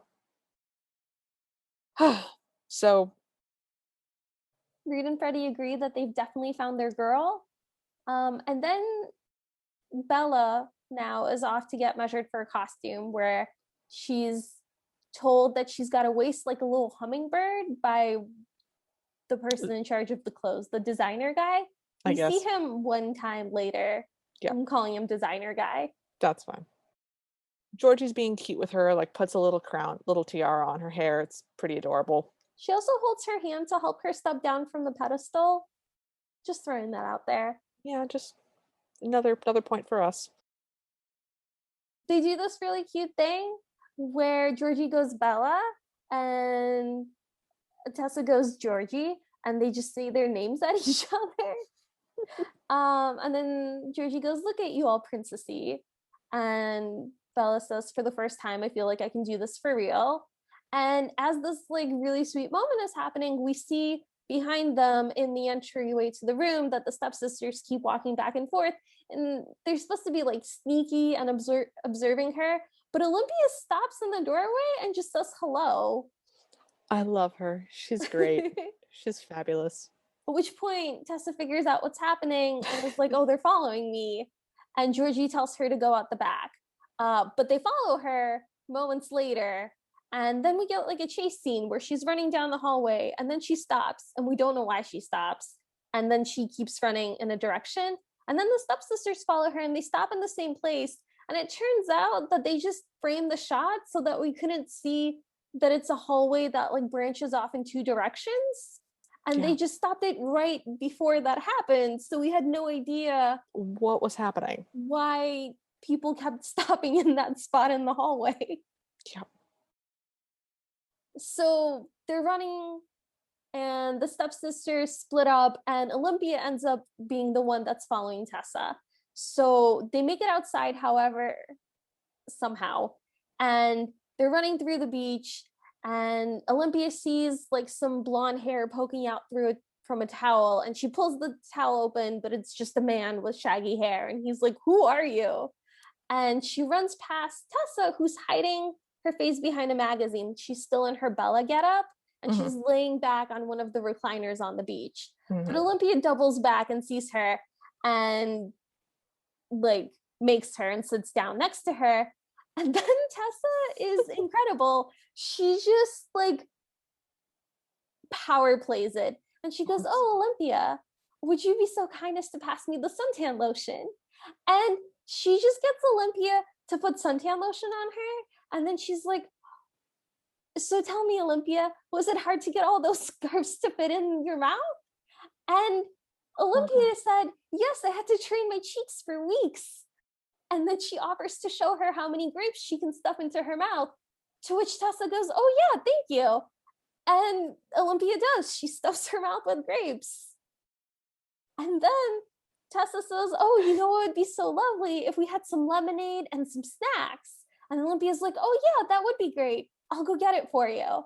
And Tessa's like, "Yeah, you go get it and I'll stay right here and I won't go anywhere." And then of course, the second Olympia leaves, Tessa also leaves in the opposite direction. And we cut to the next scene where Olympia is explaining to her mother and Athena what happened. And she's like, "She's so nice and smart, but she disappeared before I could give her her snacks." It was beautiful. Oh, it was such a great moment.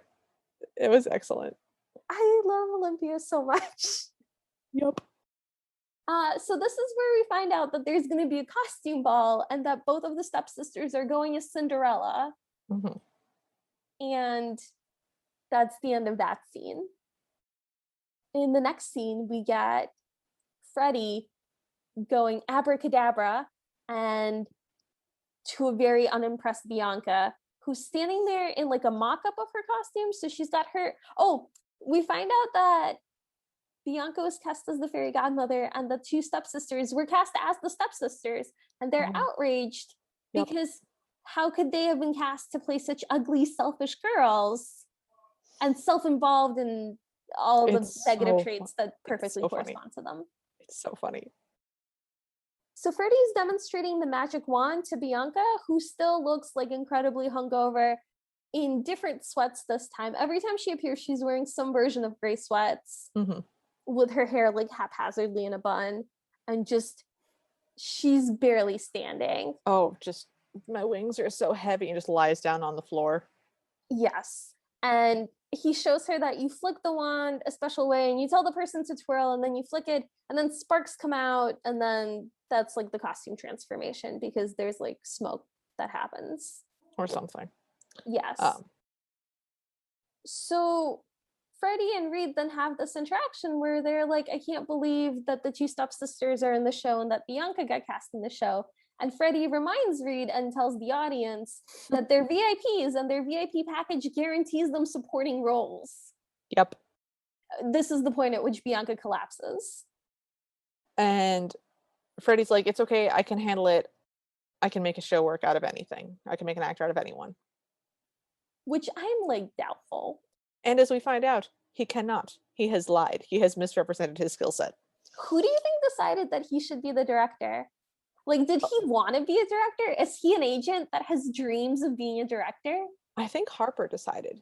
I think Harper is secretly like a mastermind and is just deciding what everyone does. Wow. Okay. I mean, there's no other explanation. So we find out now that the motorcycle needed some special parts before it could be fixed properly, but those parts have arrived ahead of schedule. So now Tessa has to be in her Bella outfit in rehearsal, but also Tessa fixing the bike. Otherwise, Reed will think that she's flaky. Because And Rita's the one who's yeah, bringing her these parts because somehow he's in charge of this and they've yeah, arrived for him.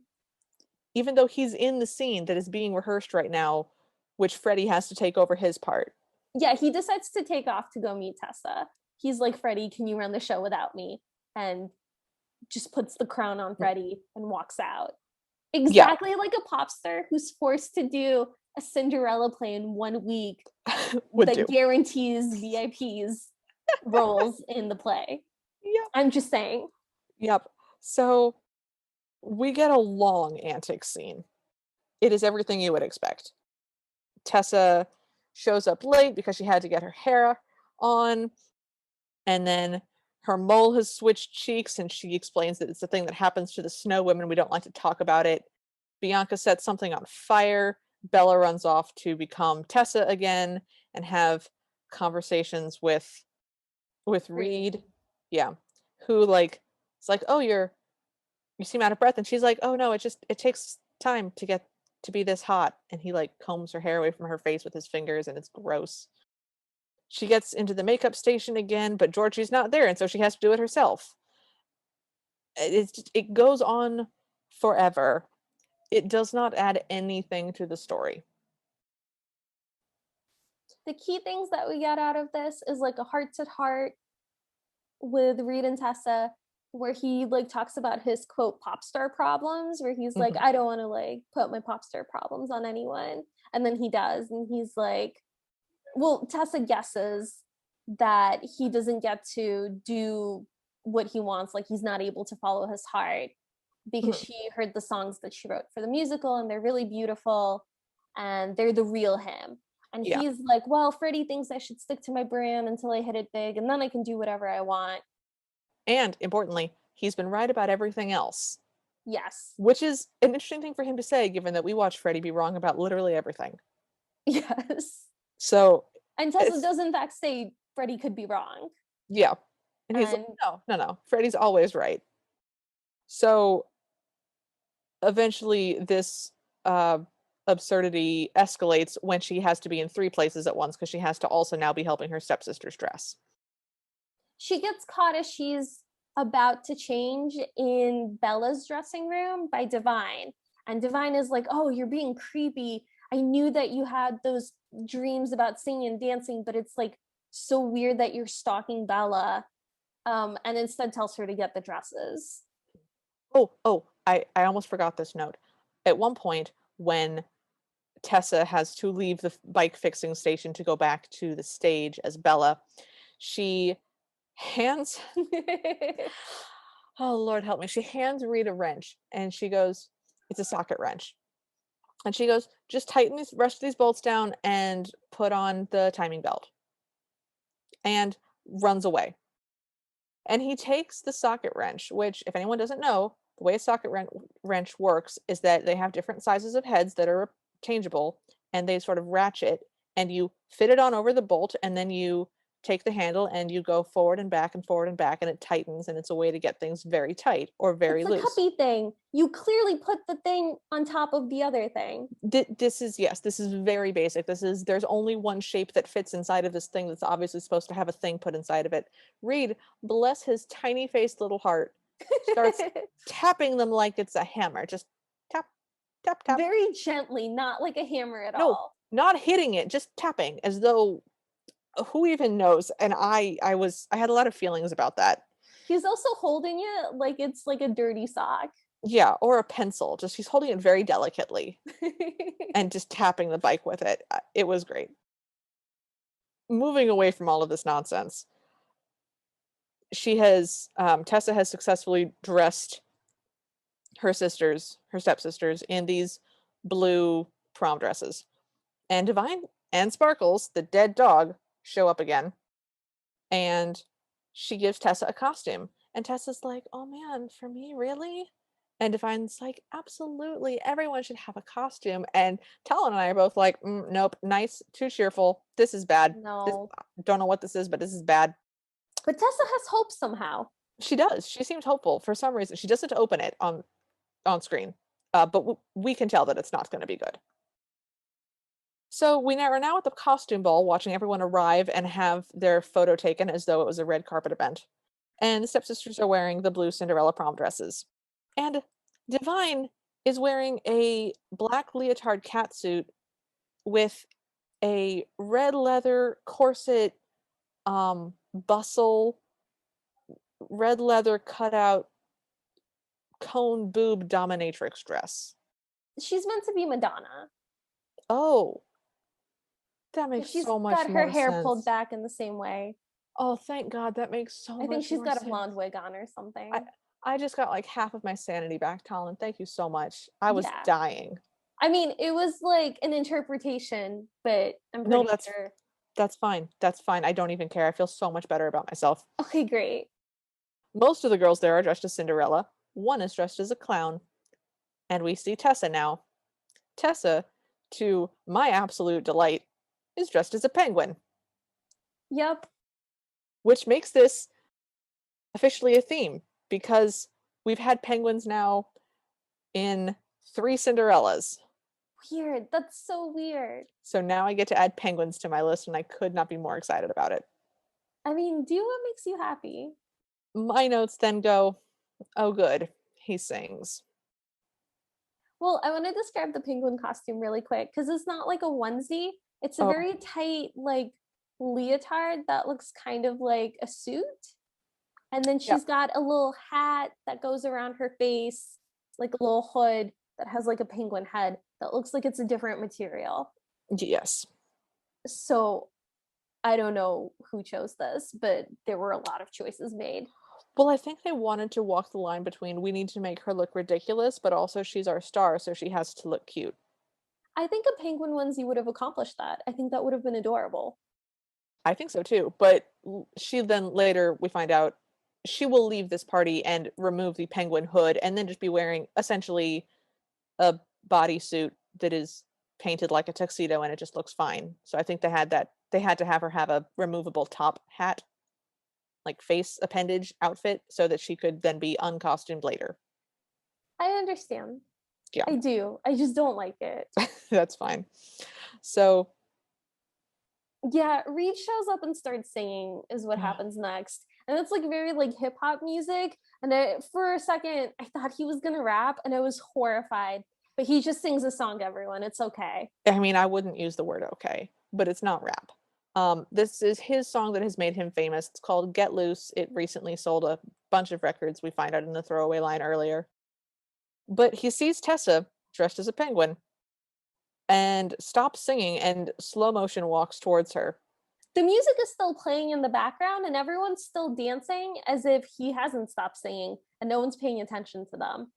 Maybe Yeah, he finished the song, but it sure didn't seem like it. sure doesn't. And he approaches her and asks her if she can sneak away so they can finish the bike. Well, he goes, "Can you sneak away?" And she kind of looks at him like, "What?" And he's like, "So we can finish the bike." And it sounds like he wants to hang out with her, but then he chickened out. Yes, that is what happened. I thought this was going to be sort of a moment because her hair is completely covered by this penguin thing and he is now only seeing her face. I thought he was going to figure out that she was Bella in this moment. He does not. Nope. Nope. Nope. Tessa says, "I'll waddle out somehow." And then Olympia rolls in with a big hunk of hair in her hand and goes, "My hair broke. You have to help me put it back together." I love her. I love her. I want to protect her. Me my too. my dumb daughter. This is my poor baby. This is my poor, poor baby. So Tessa sort of grimaces and goes, "Give me 5 minutes." And then we cut out to them working on the bike.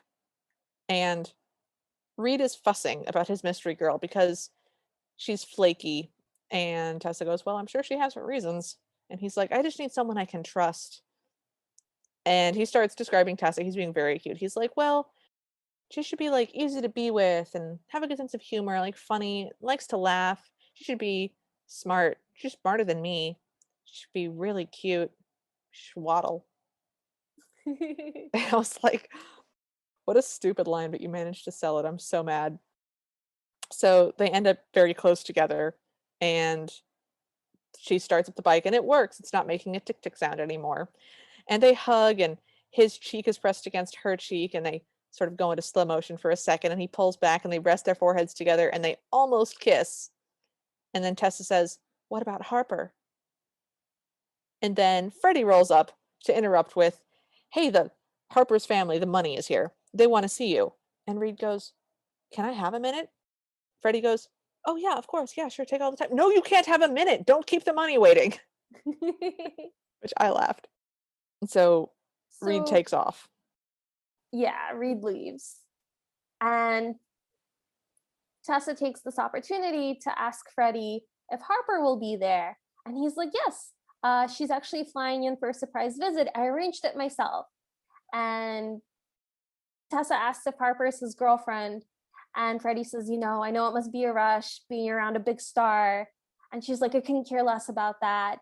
And he's like, "Well, I'm pretty sure he's going to propose to Harper by the end of the month." And she's heartbroken. She's really sad about Yes, this. she's really, really sad about this. So that scene ends. Yeah. And in the next scene, she's talking to Georgie and she says, "Well, I'm done with the show and with Reed and with everything." And Georgie, like the excellent best friend that she is, goes, "You didn't do this to find a boy. You did this to follow your dreams." Presumably. Presumably. And this is again, Georgie's voice continues as a voiceover into the next scene as Tessa is lying on her bed holding a picture of her father and asking it what to do. And then we cut to Bella in a sort of pinkish red costume singing and dancing ballet. And Talon and I are both like, is this a dream sequence? Is this an imagine? What's happening? It's the big show. It's the big show. We're at the big show Surprise! now. It's the end of the week and we're just diving into the show. No one has said anything. It's just on our screen. We don't even see the audience for like most of this number. Yep. It's a We ballet just see number. her. It's a ballet number. It's a ballet number. Nowhere have we ever addressed that she dances ballet at all, or that this was going to be a ballet. It's extremely weird. Of all the things that you can't fake very quickly, ballet is really high up there on that list. I mean, You, she's doing a great job. She's clearly like oh, she knows what she's doing. the actress can clearly dance ballet. Yes. It's just that we have not been told that this character knows how to dance ballet. Ballet takes years of practice and flexibility. I go to a ballet school and I am in awe of the ballerinas. They terrify me. They're so scary. I don't do ballet. I am not a ballerina. But the point is, it's really hard to do, even the basic stuff and the forms and like you could do a crash course in hip hop for a week and be able to do like a number at the end of it. You can't do that with ballet. That's not, anyways. So the audience is very impressed by her number. And she's backstage with Georgie again, and she's like, it's hard to be Cinderella when I know my Prince Charming is in love with someone else.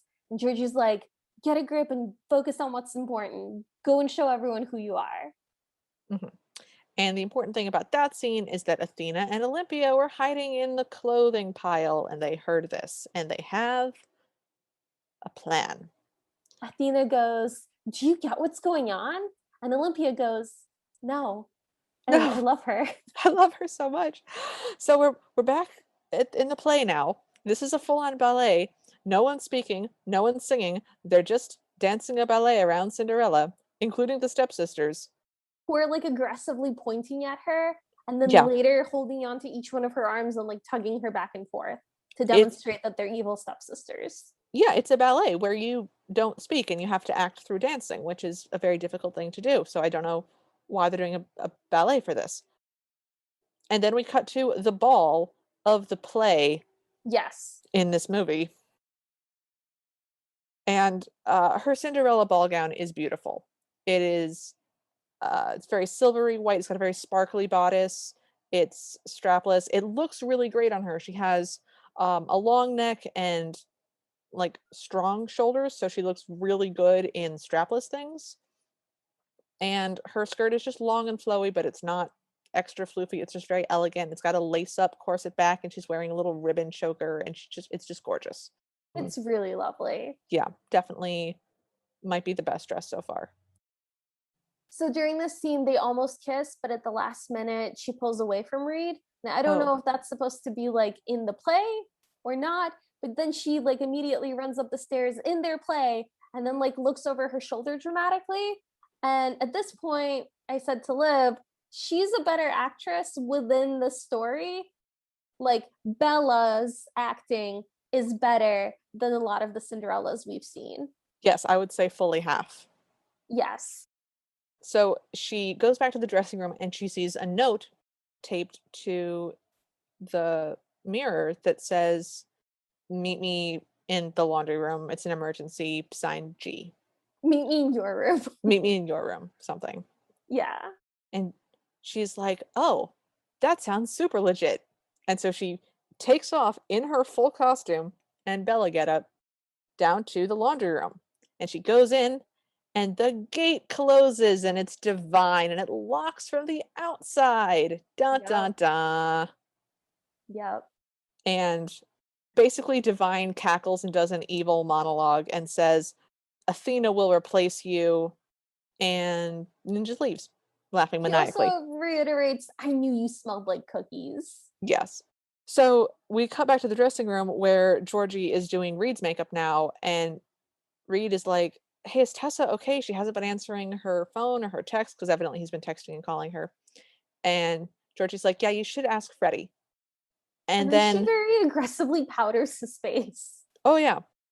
And so now we are having a shoe montage in the play, but it's a hip hop thing now. We're doing an aggressive hip hop musical shoe trying on montage But in it's like our, a country twangy dance number, yeah, but but hip hop. it's insane. Tessa, never one to be cowed by circumstance, decides that she will climb through the air vents to escape her laundry prison. Yes. And we get a shot of her like getting into the vent in her big floofy dress, and she's got combat boots on. And I thought that was cute, even though I questioned why. Why?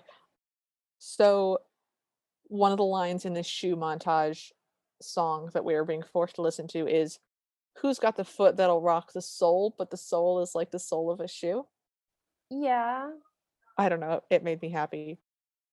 And it just Okay. ends with them aggressively singing, "If the shoe fits, then go put it on." And I'm like, "Thank you And for thank you for shoehorning that in there. I appreciate that." shoehorning. Uh, And this number ends with all the girls kind of piling onto Reed, who's holding up the shoe in the air.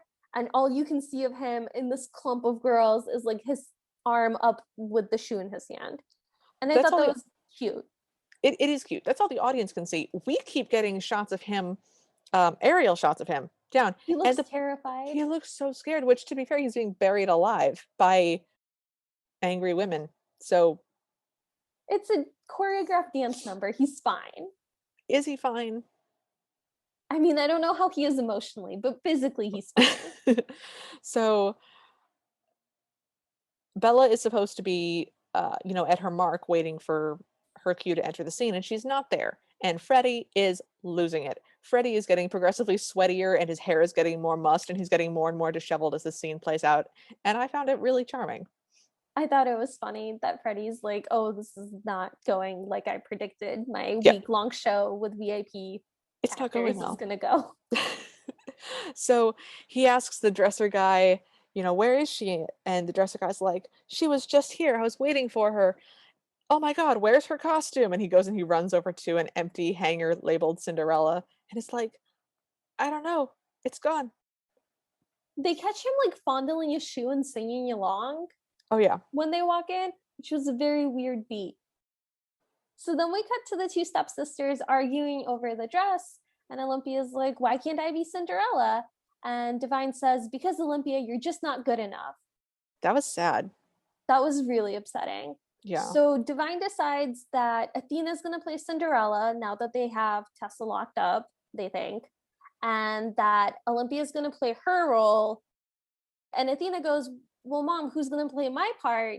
And Divine like glows with happiness. She's thrilled, and it's going to be her. And I Yeah, definitely believe that she knows every single line. she does. And also she decides to not use any of them. Yes, that's true. So we're back on stage, and we're in the scene where the prince arrives at the house of the step family, and the stepmother is supposed to open the door, and there's supposed to be two stepsisters, but there's only one sister. By the way, the stepmother within the show is played by Janet. That's the role Janet got. Yes, just because they really wanted us to have a hard time talking about this on a podcast. So Janet, as the stepmother, is standing next to the sofa on which Olympia is sitting. And we keep panning to Janet's face and like zooming in as she's doing her lines. And she's doing like a good, very stage actory job. Like it's melodramatic. I think Yeah. the actress, like the actual real actress filming it, is doing a great job of being a bad, like Yes. on stage actress. Yes. So we get antics of trying to find the other sister. Of, oh, I know, she's in her room, and opening the wrong door and seeing somebody in the middle of a changing of costumes. It's just antics. But eventually they open a door, and Divine rolls out and winds up just doing essentially a improv stand-up comedy routine. It's pretty good. It's really good. She's very aggressively flirting with Reed, who is deeply confused by what's happening, and rightly so. Olympia flounces off just through the door, just off She's just stage. mad. Yeah. Earlier, when she's asked where her sister is, she goes, I don't know, maybe she's dead. And there's like a really awkward silence. Well, I loved it. the audience gasps, and I'm like, okay, we haven't heard anything. We haven't heard any lines in this play. So we have no reason to believe that a stepsister being like, I don't know, maybe she's dead would be out of character. So I Yeah. was surprised that the audience reacted so harshly. Anyways, she flounces off, and as we see her backstage, she goes, I'll show Mom I'm good enough. And then she attacks Athena for the costume. And there is a fight scene that goes on for a long time. Meanwhile, Divine is hamming it up and she's like sidling up to Reed and says, why waste your princely time on ground beef when you can have filet mignon? And then she's like, I don't bite, maybe a little bit here and there. And she just keeps going on and on. Reed is terrified. She sits down, she like bunny hops over to him jingling. It's incredible. And then when it's time for her to try on the shoe, she sits down. Instead of pulling her skirt up just to like reveal her foot, she pulls her skirt up like all the way over her thighs and is just sitting there with fishnets. And she keeps giggling every time he goes to put the shoe like on her foot. It's great. So we then cut to Tessa in the vents, and in the air vents, there is a rat. And she goes, It's a cute little white rat. It's a cute little white rat, and she just goes, it's at an intersection of the air vents, and she goes, "Hey, little guy, I'm gonna need you to tell me which way to go." She calls the mouse Sugar. It's a weird moment. So the little rodent takes off sharply in one direction, and she goes, "Great," and crawls after it. Presumably she crawls after it. We don't see her follow the rat or mouse. But I'm wondering, should she not go the other way? I would have gone the other way. I've been like, "Oh, the rat's going that way. Let me go the other direction." We also see her wig get snagged on a piece of something and come out of her hair. And she hears the sounds of laughter, and she's like, "Oh no, the play is going on. I'm late," essentially. Yes. So at this point, Reed sees Freddy through the like window of the stage background, and he sees him kind of freaking out backstage, and he like basically announces that he has to go tend to his horse, and then like leaves Oh yeah. to go talk to Freddy. And he's like, "Freddy, tell me what you said to Tessa." And Freddy's like, "This is not a good time. We're in the middle of a play. You have to be on stage." And Reed goes, "This is more important." And someone goes, "Guys, your mics are on." This It's will matter really later great. in a second. Yes. So Reed goes back on stage and delivers the prompt, delivers the cue that is Cinderella's, which is, "Are you sure this is all the young maidens in the house?" And Cinderella is supposed to peer at the upper landing and go, "Am I too late to try on the shoe?" And so We've seen this several times in rehearsal. mhm, the stepmother, meaning Janet, says, "Yes, that's everyone." And then Divine, God, this is hard. Divine goes, "I thought I heard a noise." And they are supposed to hear sound, but of course there's nobody at the spot. And she goes, "I thought I heard a noise." And the door opens, and Athena wearing Olympia? Olympia, wearing just the dregs of a costume, goes, "Am I too late to try on this shoe?" And then is grabbed around the middle and yanked back as Athena storms out and goes, "Am I too late to try on the slipper?" And walks down 2 steps. And then Olympia does a flying leap through a window and tackles her and goes, "Am I too late to try on the slipper?" And there's just a fight scene again. They attack Divine for the shoe. Because Divine earlier in this play insists on having the shoe put on her, and it seems like she thinks that she's going to be Cinderella momentarily, Oh yeah. because she like insists that the prince put the shoe on her. Yeah, so the stepsisters attack her, mostly Olympia, for the shoe. The other guy who is on stage starts The to do break Herald. the herald, yes, in this play starts to do breakdancing He goes, "Hold on, everybody, get ready for the new Cinderella." and He breakdances. just And breakdances in front of the chaos behind him. yeah, Reed leaves the stage again and then is talking with Freddie and says, "You had no right to do that. I don't feel that way about Harper. She's just a friend. And I feel like I'm in love for the first time." And he says that with his mic turned on so everybody hears it, including Tessa. Yes, because at this point she's close enough to hear everything that's happening. Yes, she's also directly above them in an air vent. But Yes. his mic is also on. So everybody heard this as well as her. At this point, Olympia is holding the glass shoe and she drops it and it smashes. Reed walks back out, but his like prince outfit is all unbuttoned because he started threatening to just take it off and leave to Yeah, Freddie earlier. So he just looks like he's just been like, I don't mauled. know. Yeah, he doesn't look put together anymore. Nope, he And does not. And then there's this long silence as they all stay stock still on stage, and you hear, possibly from an air vent, the beginnings of the "Nobody Wants to Be Alone" song. Yes. And I thought that Tessa was gonna sing the entire thing through the air vent and then fall out of it eventually. But she opens the door that she's supposed to, and she Yep. comes out and she's wearing the beautiful ball gown, but it's all like sooty. And her wig is gone, so she's got her black hair and her face is covered with like dust and smudges. And she goes very sincerely, "Am I too late to try on the slipper?" And Reed goes, "You're Cinderella." And she's like, "I'm sorry I didn't tell you who I really was. I never thought a prince like you would go for a girl like me, because they realize that they're still on stage Yep. and they have to have this conversation in the language of the play. So Reed goes, "My advisor, Federico, had misinformed you. I am not betrothed." It was so great. It was so great. And she Um goes, "I know, sound travels quite well in this kingdom." And he says, "Please, would you like to try on the glass slipper?" And she says, "I'd love to." And then they look over and they see that it's shattered and they kind of like laugh. Yep. And Reed goes, "I don't need a shoe to tell me what I really feel in my heart." And Olympia starts clapping in the background. Yep. And Divine is furious and she's like, "No, stop clapping. You're horrible. Stop it." At this point, Bianca manifests from behind them on the stage and she says her one line, "Never fear, your fairy godmother is here." And She she says it. almost manages to put some pep into it, but not quite. Nope. And then she goes, "Let the world see you as I do." And Tessa steps forward on stage and she picks up her skirt because she's supposed to twirl in a second.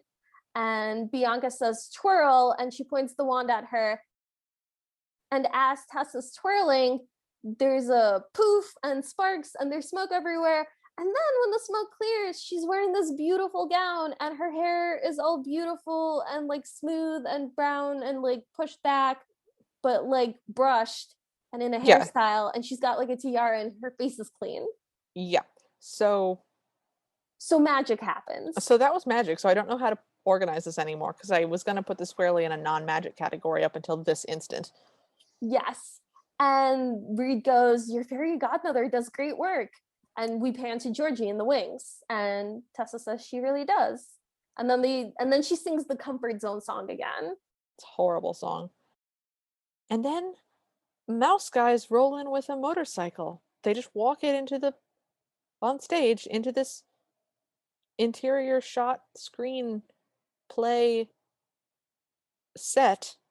Reed and Tessa kiss, and it's cute. They kiss.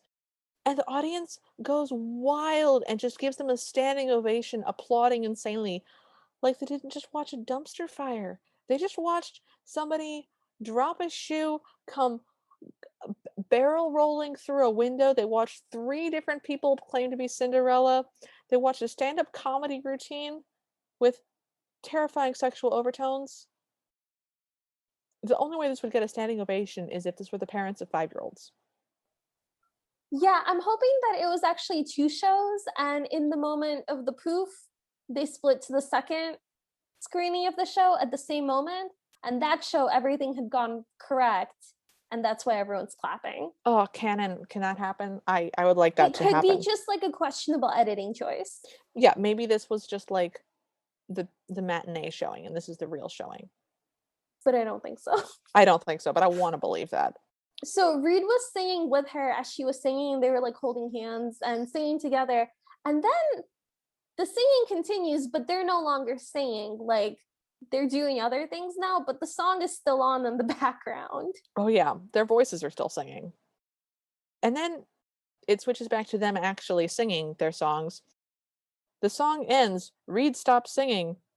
Tessa declines to stop singing and continues to hold her note for a really long time in autotune.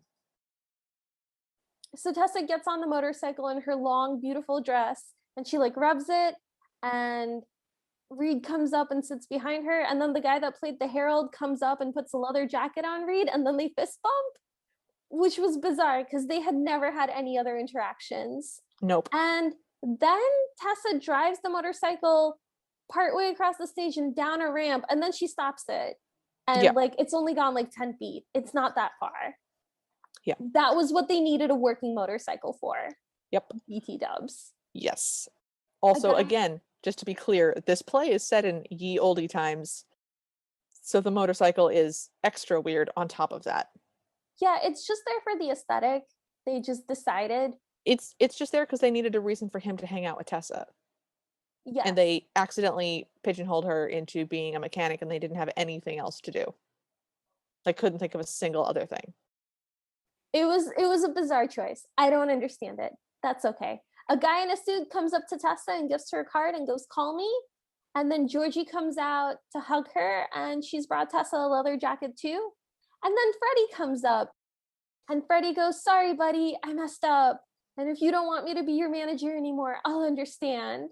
And Reed just forgives him, and he's like, "No, of course I still want you to be my manager." Which, like, why? Why? Yeah. Anyway, I still want you to be my manager, and you might even get the chance to work with a talented new star. And the camera pans to Tessa. And then Tessa goes, "Hey, charming, let's bounce." And Freddie and Reed hug, and the song is still playing in the background. And then they start like slowly rolling on their motorcycle out of the theater, and everyone just kind of steps back to give them a pat. And as they're rolling out, Divine's kind of running next to them, trying to be like, "Oh, I'm so glad you did it. And like, I know that I can't take all the credit, but surely, you can have gotten here without me," and all this kind of like BS. And Tessa responds with, "You're the best evil stepmother a girl could ever ask for, but it's time for us to part ways." And they roll out into the outside into the beach, and Reed goes, "So where do you want to go?" And Tessa says, "Everywhere."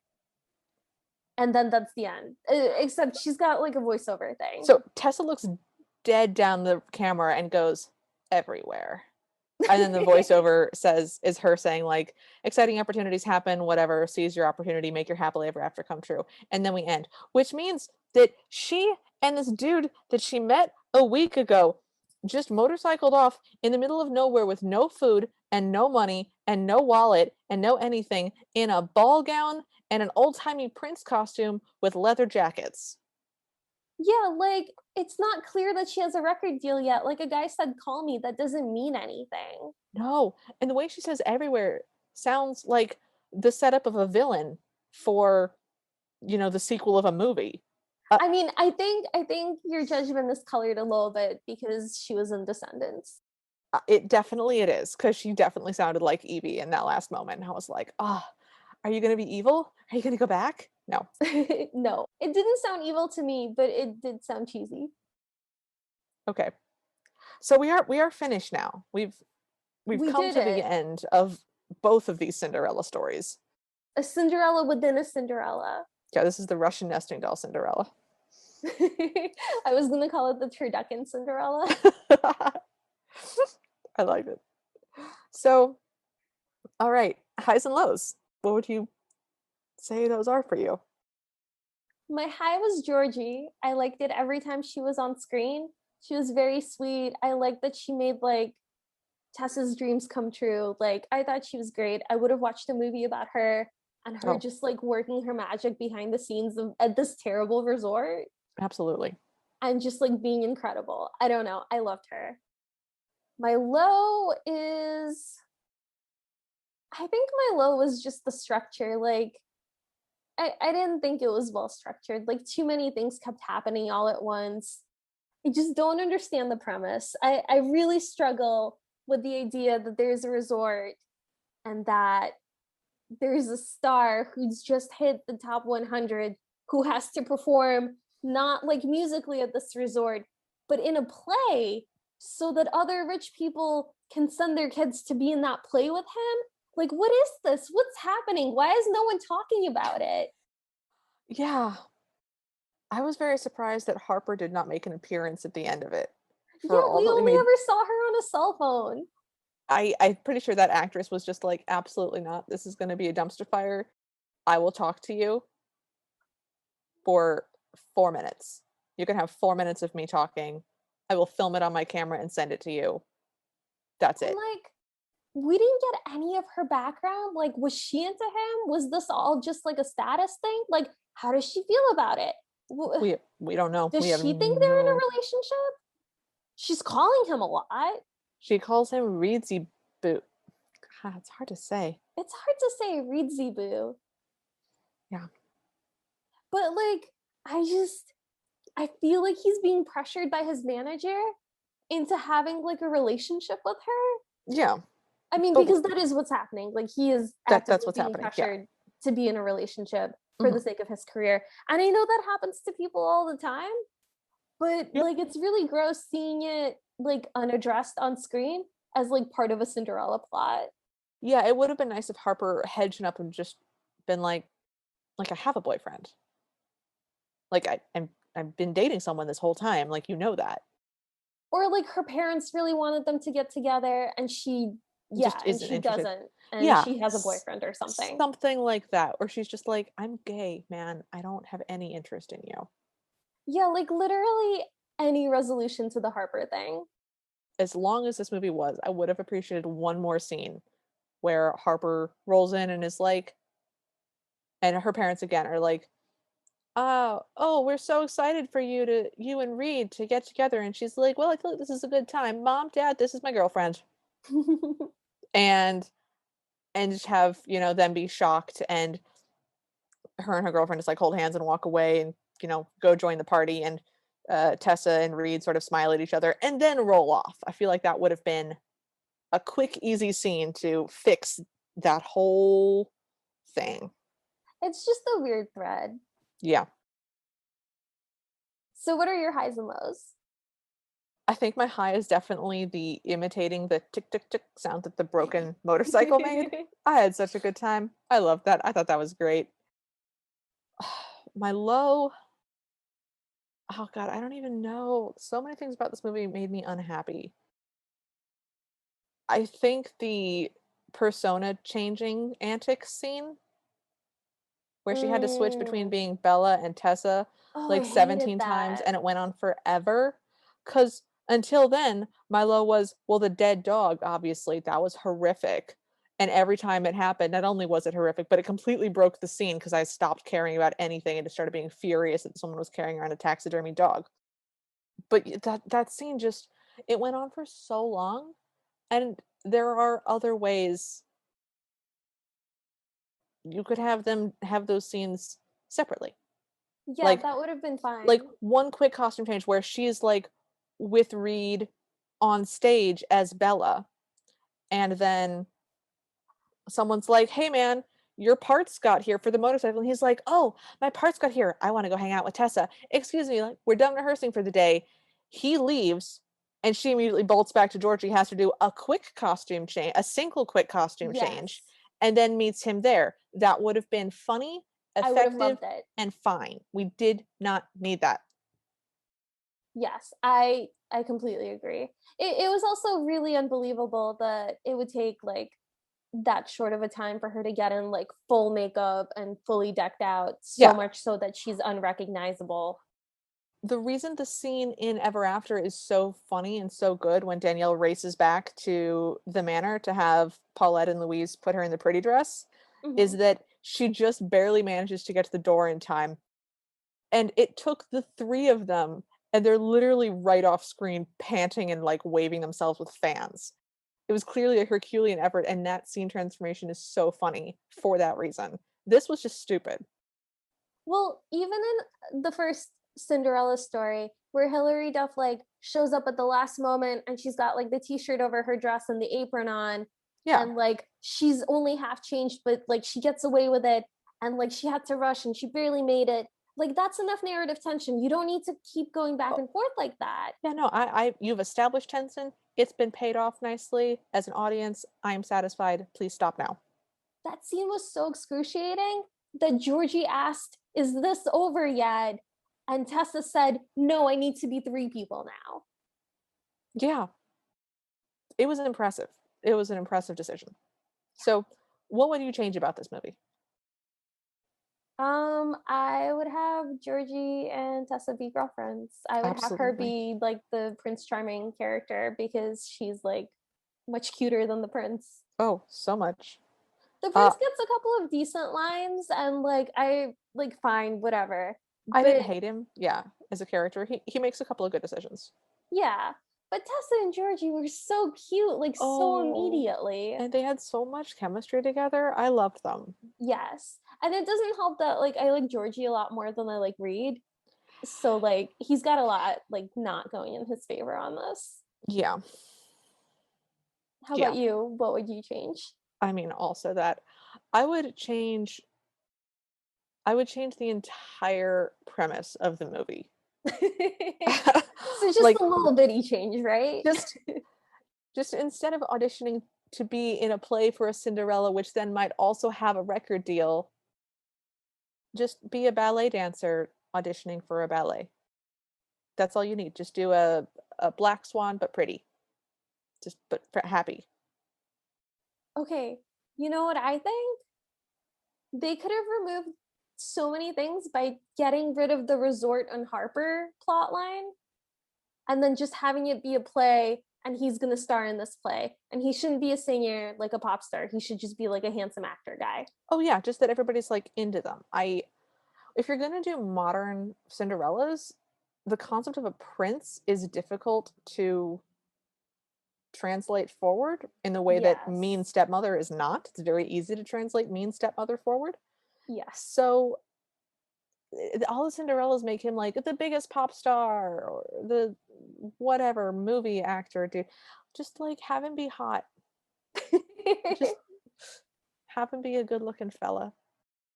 I just mean that I thought it would be more believable that like a movie actor would want to be in a play than a pop star would want to be in a play. Yeah, that would have made more sense. I don't know. It was so weird. Yeah, I'm still hung up on it. I can't stop talking about it. I'm so sorry. That's okay. So, do you think our listeners should watch this? I don't think you should watch this. Like, it was fine. It wasn't terrible. There were some like good parts in it, but I can't think of like anything that you would get from this movie that you can get from another movie that's probably better. Yeah, strong agree. You don't Yeah. will you ever be watching this again? No, I'm good. No. I'm done. Yeah. Yeah, same here. No more. I'm so ready to be done with this Cinderella Story Saga. And good news, after this season, we will be done with the Cinderella Story Saga. Until they make more, which they inevitably will. I can't predict the future, Talon. I'm not responsible for what does or does not happen in the Cinderverse moving forwards. Okay, that's So, fair. so final grade for this movie. It's coming in at a C plus for me, Okay. which no, I take that back. It's coming in at a C for me. Okay. I guess it's fine, like it's a movie, but it wasn't very good. But it wasn't very bad. It's just a solid C. Yeah. Okay. I I guess I'll give this a C minus Mm-hmm. because I think they did a bad job, but it was recognizably a Cinderella, and I do love. I just think of her in my head as Evie, but I do like the Cinderella girl as an actor. I wish they hadn't made her sing because she's really not a great singer. She's a lovely dancer and she acts fairly well, but I wish they hadn't made her sing. I Not wish looking the forward. singing hadn't been auto-tuned. I wish they'd just gone live for the performances, or at least made it sound like it was going live. Like have her sing a cappella, like something. The problem in Descendants also is that she does a lot of auto tune in Descendants, so I think that she genuinely just doesn't sing that well. Mm. But regardless, she acts fairly well. She can certainly dance. She was very charming. She's very charming. Yeah, I liked her. I liked Georgie. I liked several things about this, and the things that I disliked weren't like a visceral, soul deep, burning hatred, just more of a ugh, didn't like that. So And the C stepmother minus. was fine. She's not like the worst stepmother we've seen. She's not the best. She Yeah, was interesting. she was okay. She was distinct. I will remember her performance without hatred, assuming that I Yes. can excise the concept of the dog from my head. You mean Sparkles? Yep. Gonna try to make that go away in my brain. Well, it's almost midnight, so thanks for joining us. If you like this episode, please leave us a rating or a review. We'd love to hear from you, so follow us at CinderPod on Twitter and Instagram, like our Facebook page, or email us at thecinderellapodcast@gmail.com. If you want bibbity bobbity bonus episodes or to hear us discuss this week's Cinderella, but with more adult questions, language, and beverages, join us in the Ever After Party at patreon.com/CinderPod. Our intro music is Bad Ideas by Kevin MacLeod. You can find him at incompetech.com. So, Liv, what are we watching next week? Next week, we're gonna be watching something called Happily Ever After Cinderella. It's made in 1995. It looks like it's going to be horrifically animated, but it's only 23 minutes long. Hmm. So we should be able to get through it, which is really exciting. Something to look forward to. Yeah, something brief. I'm looking forward to the brevity. Yes. Well, until next week, we hope you have a happily ever after.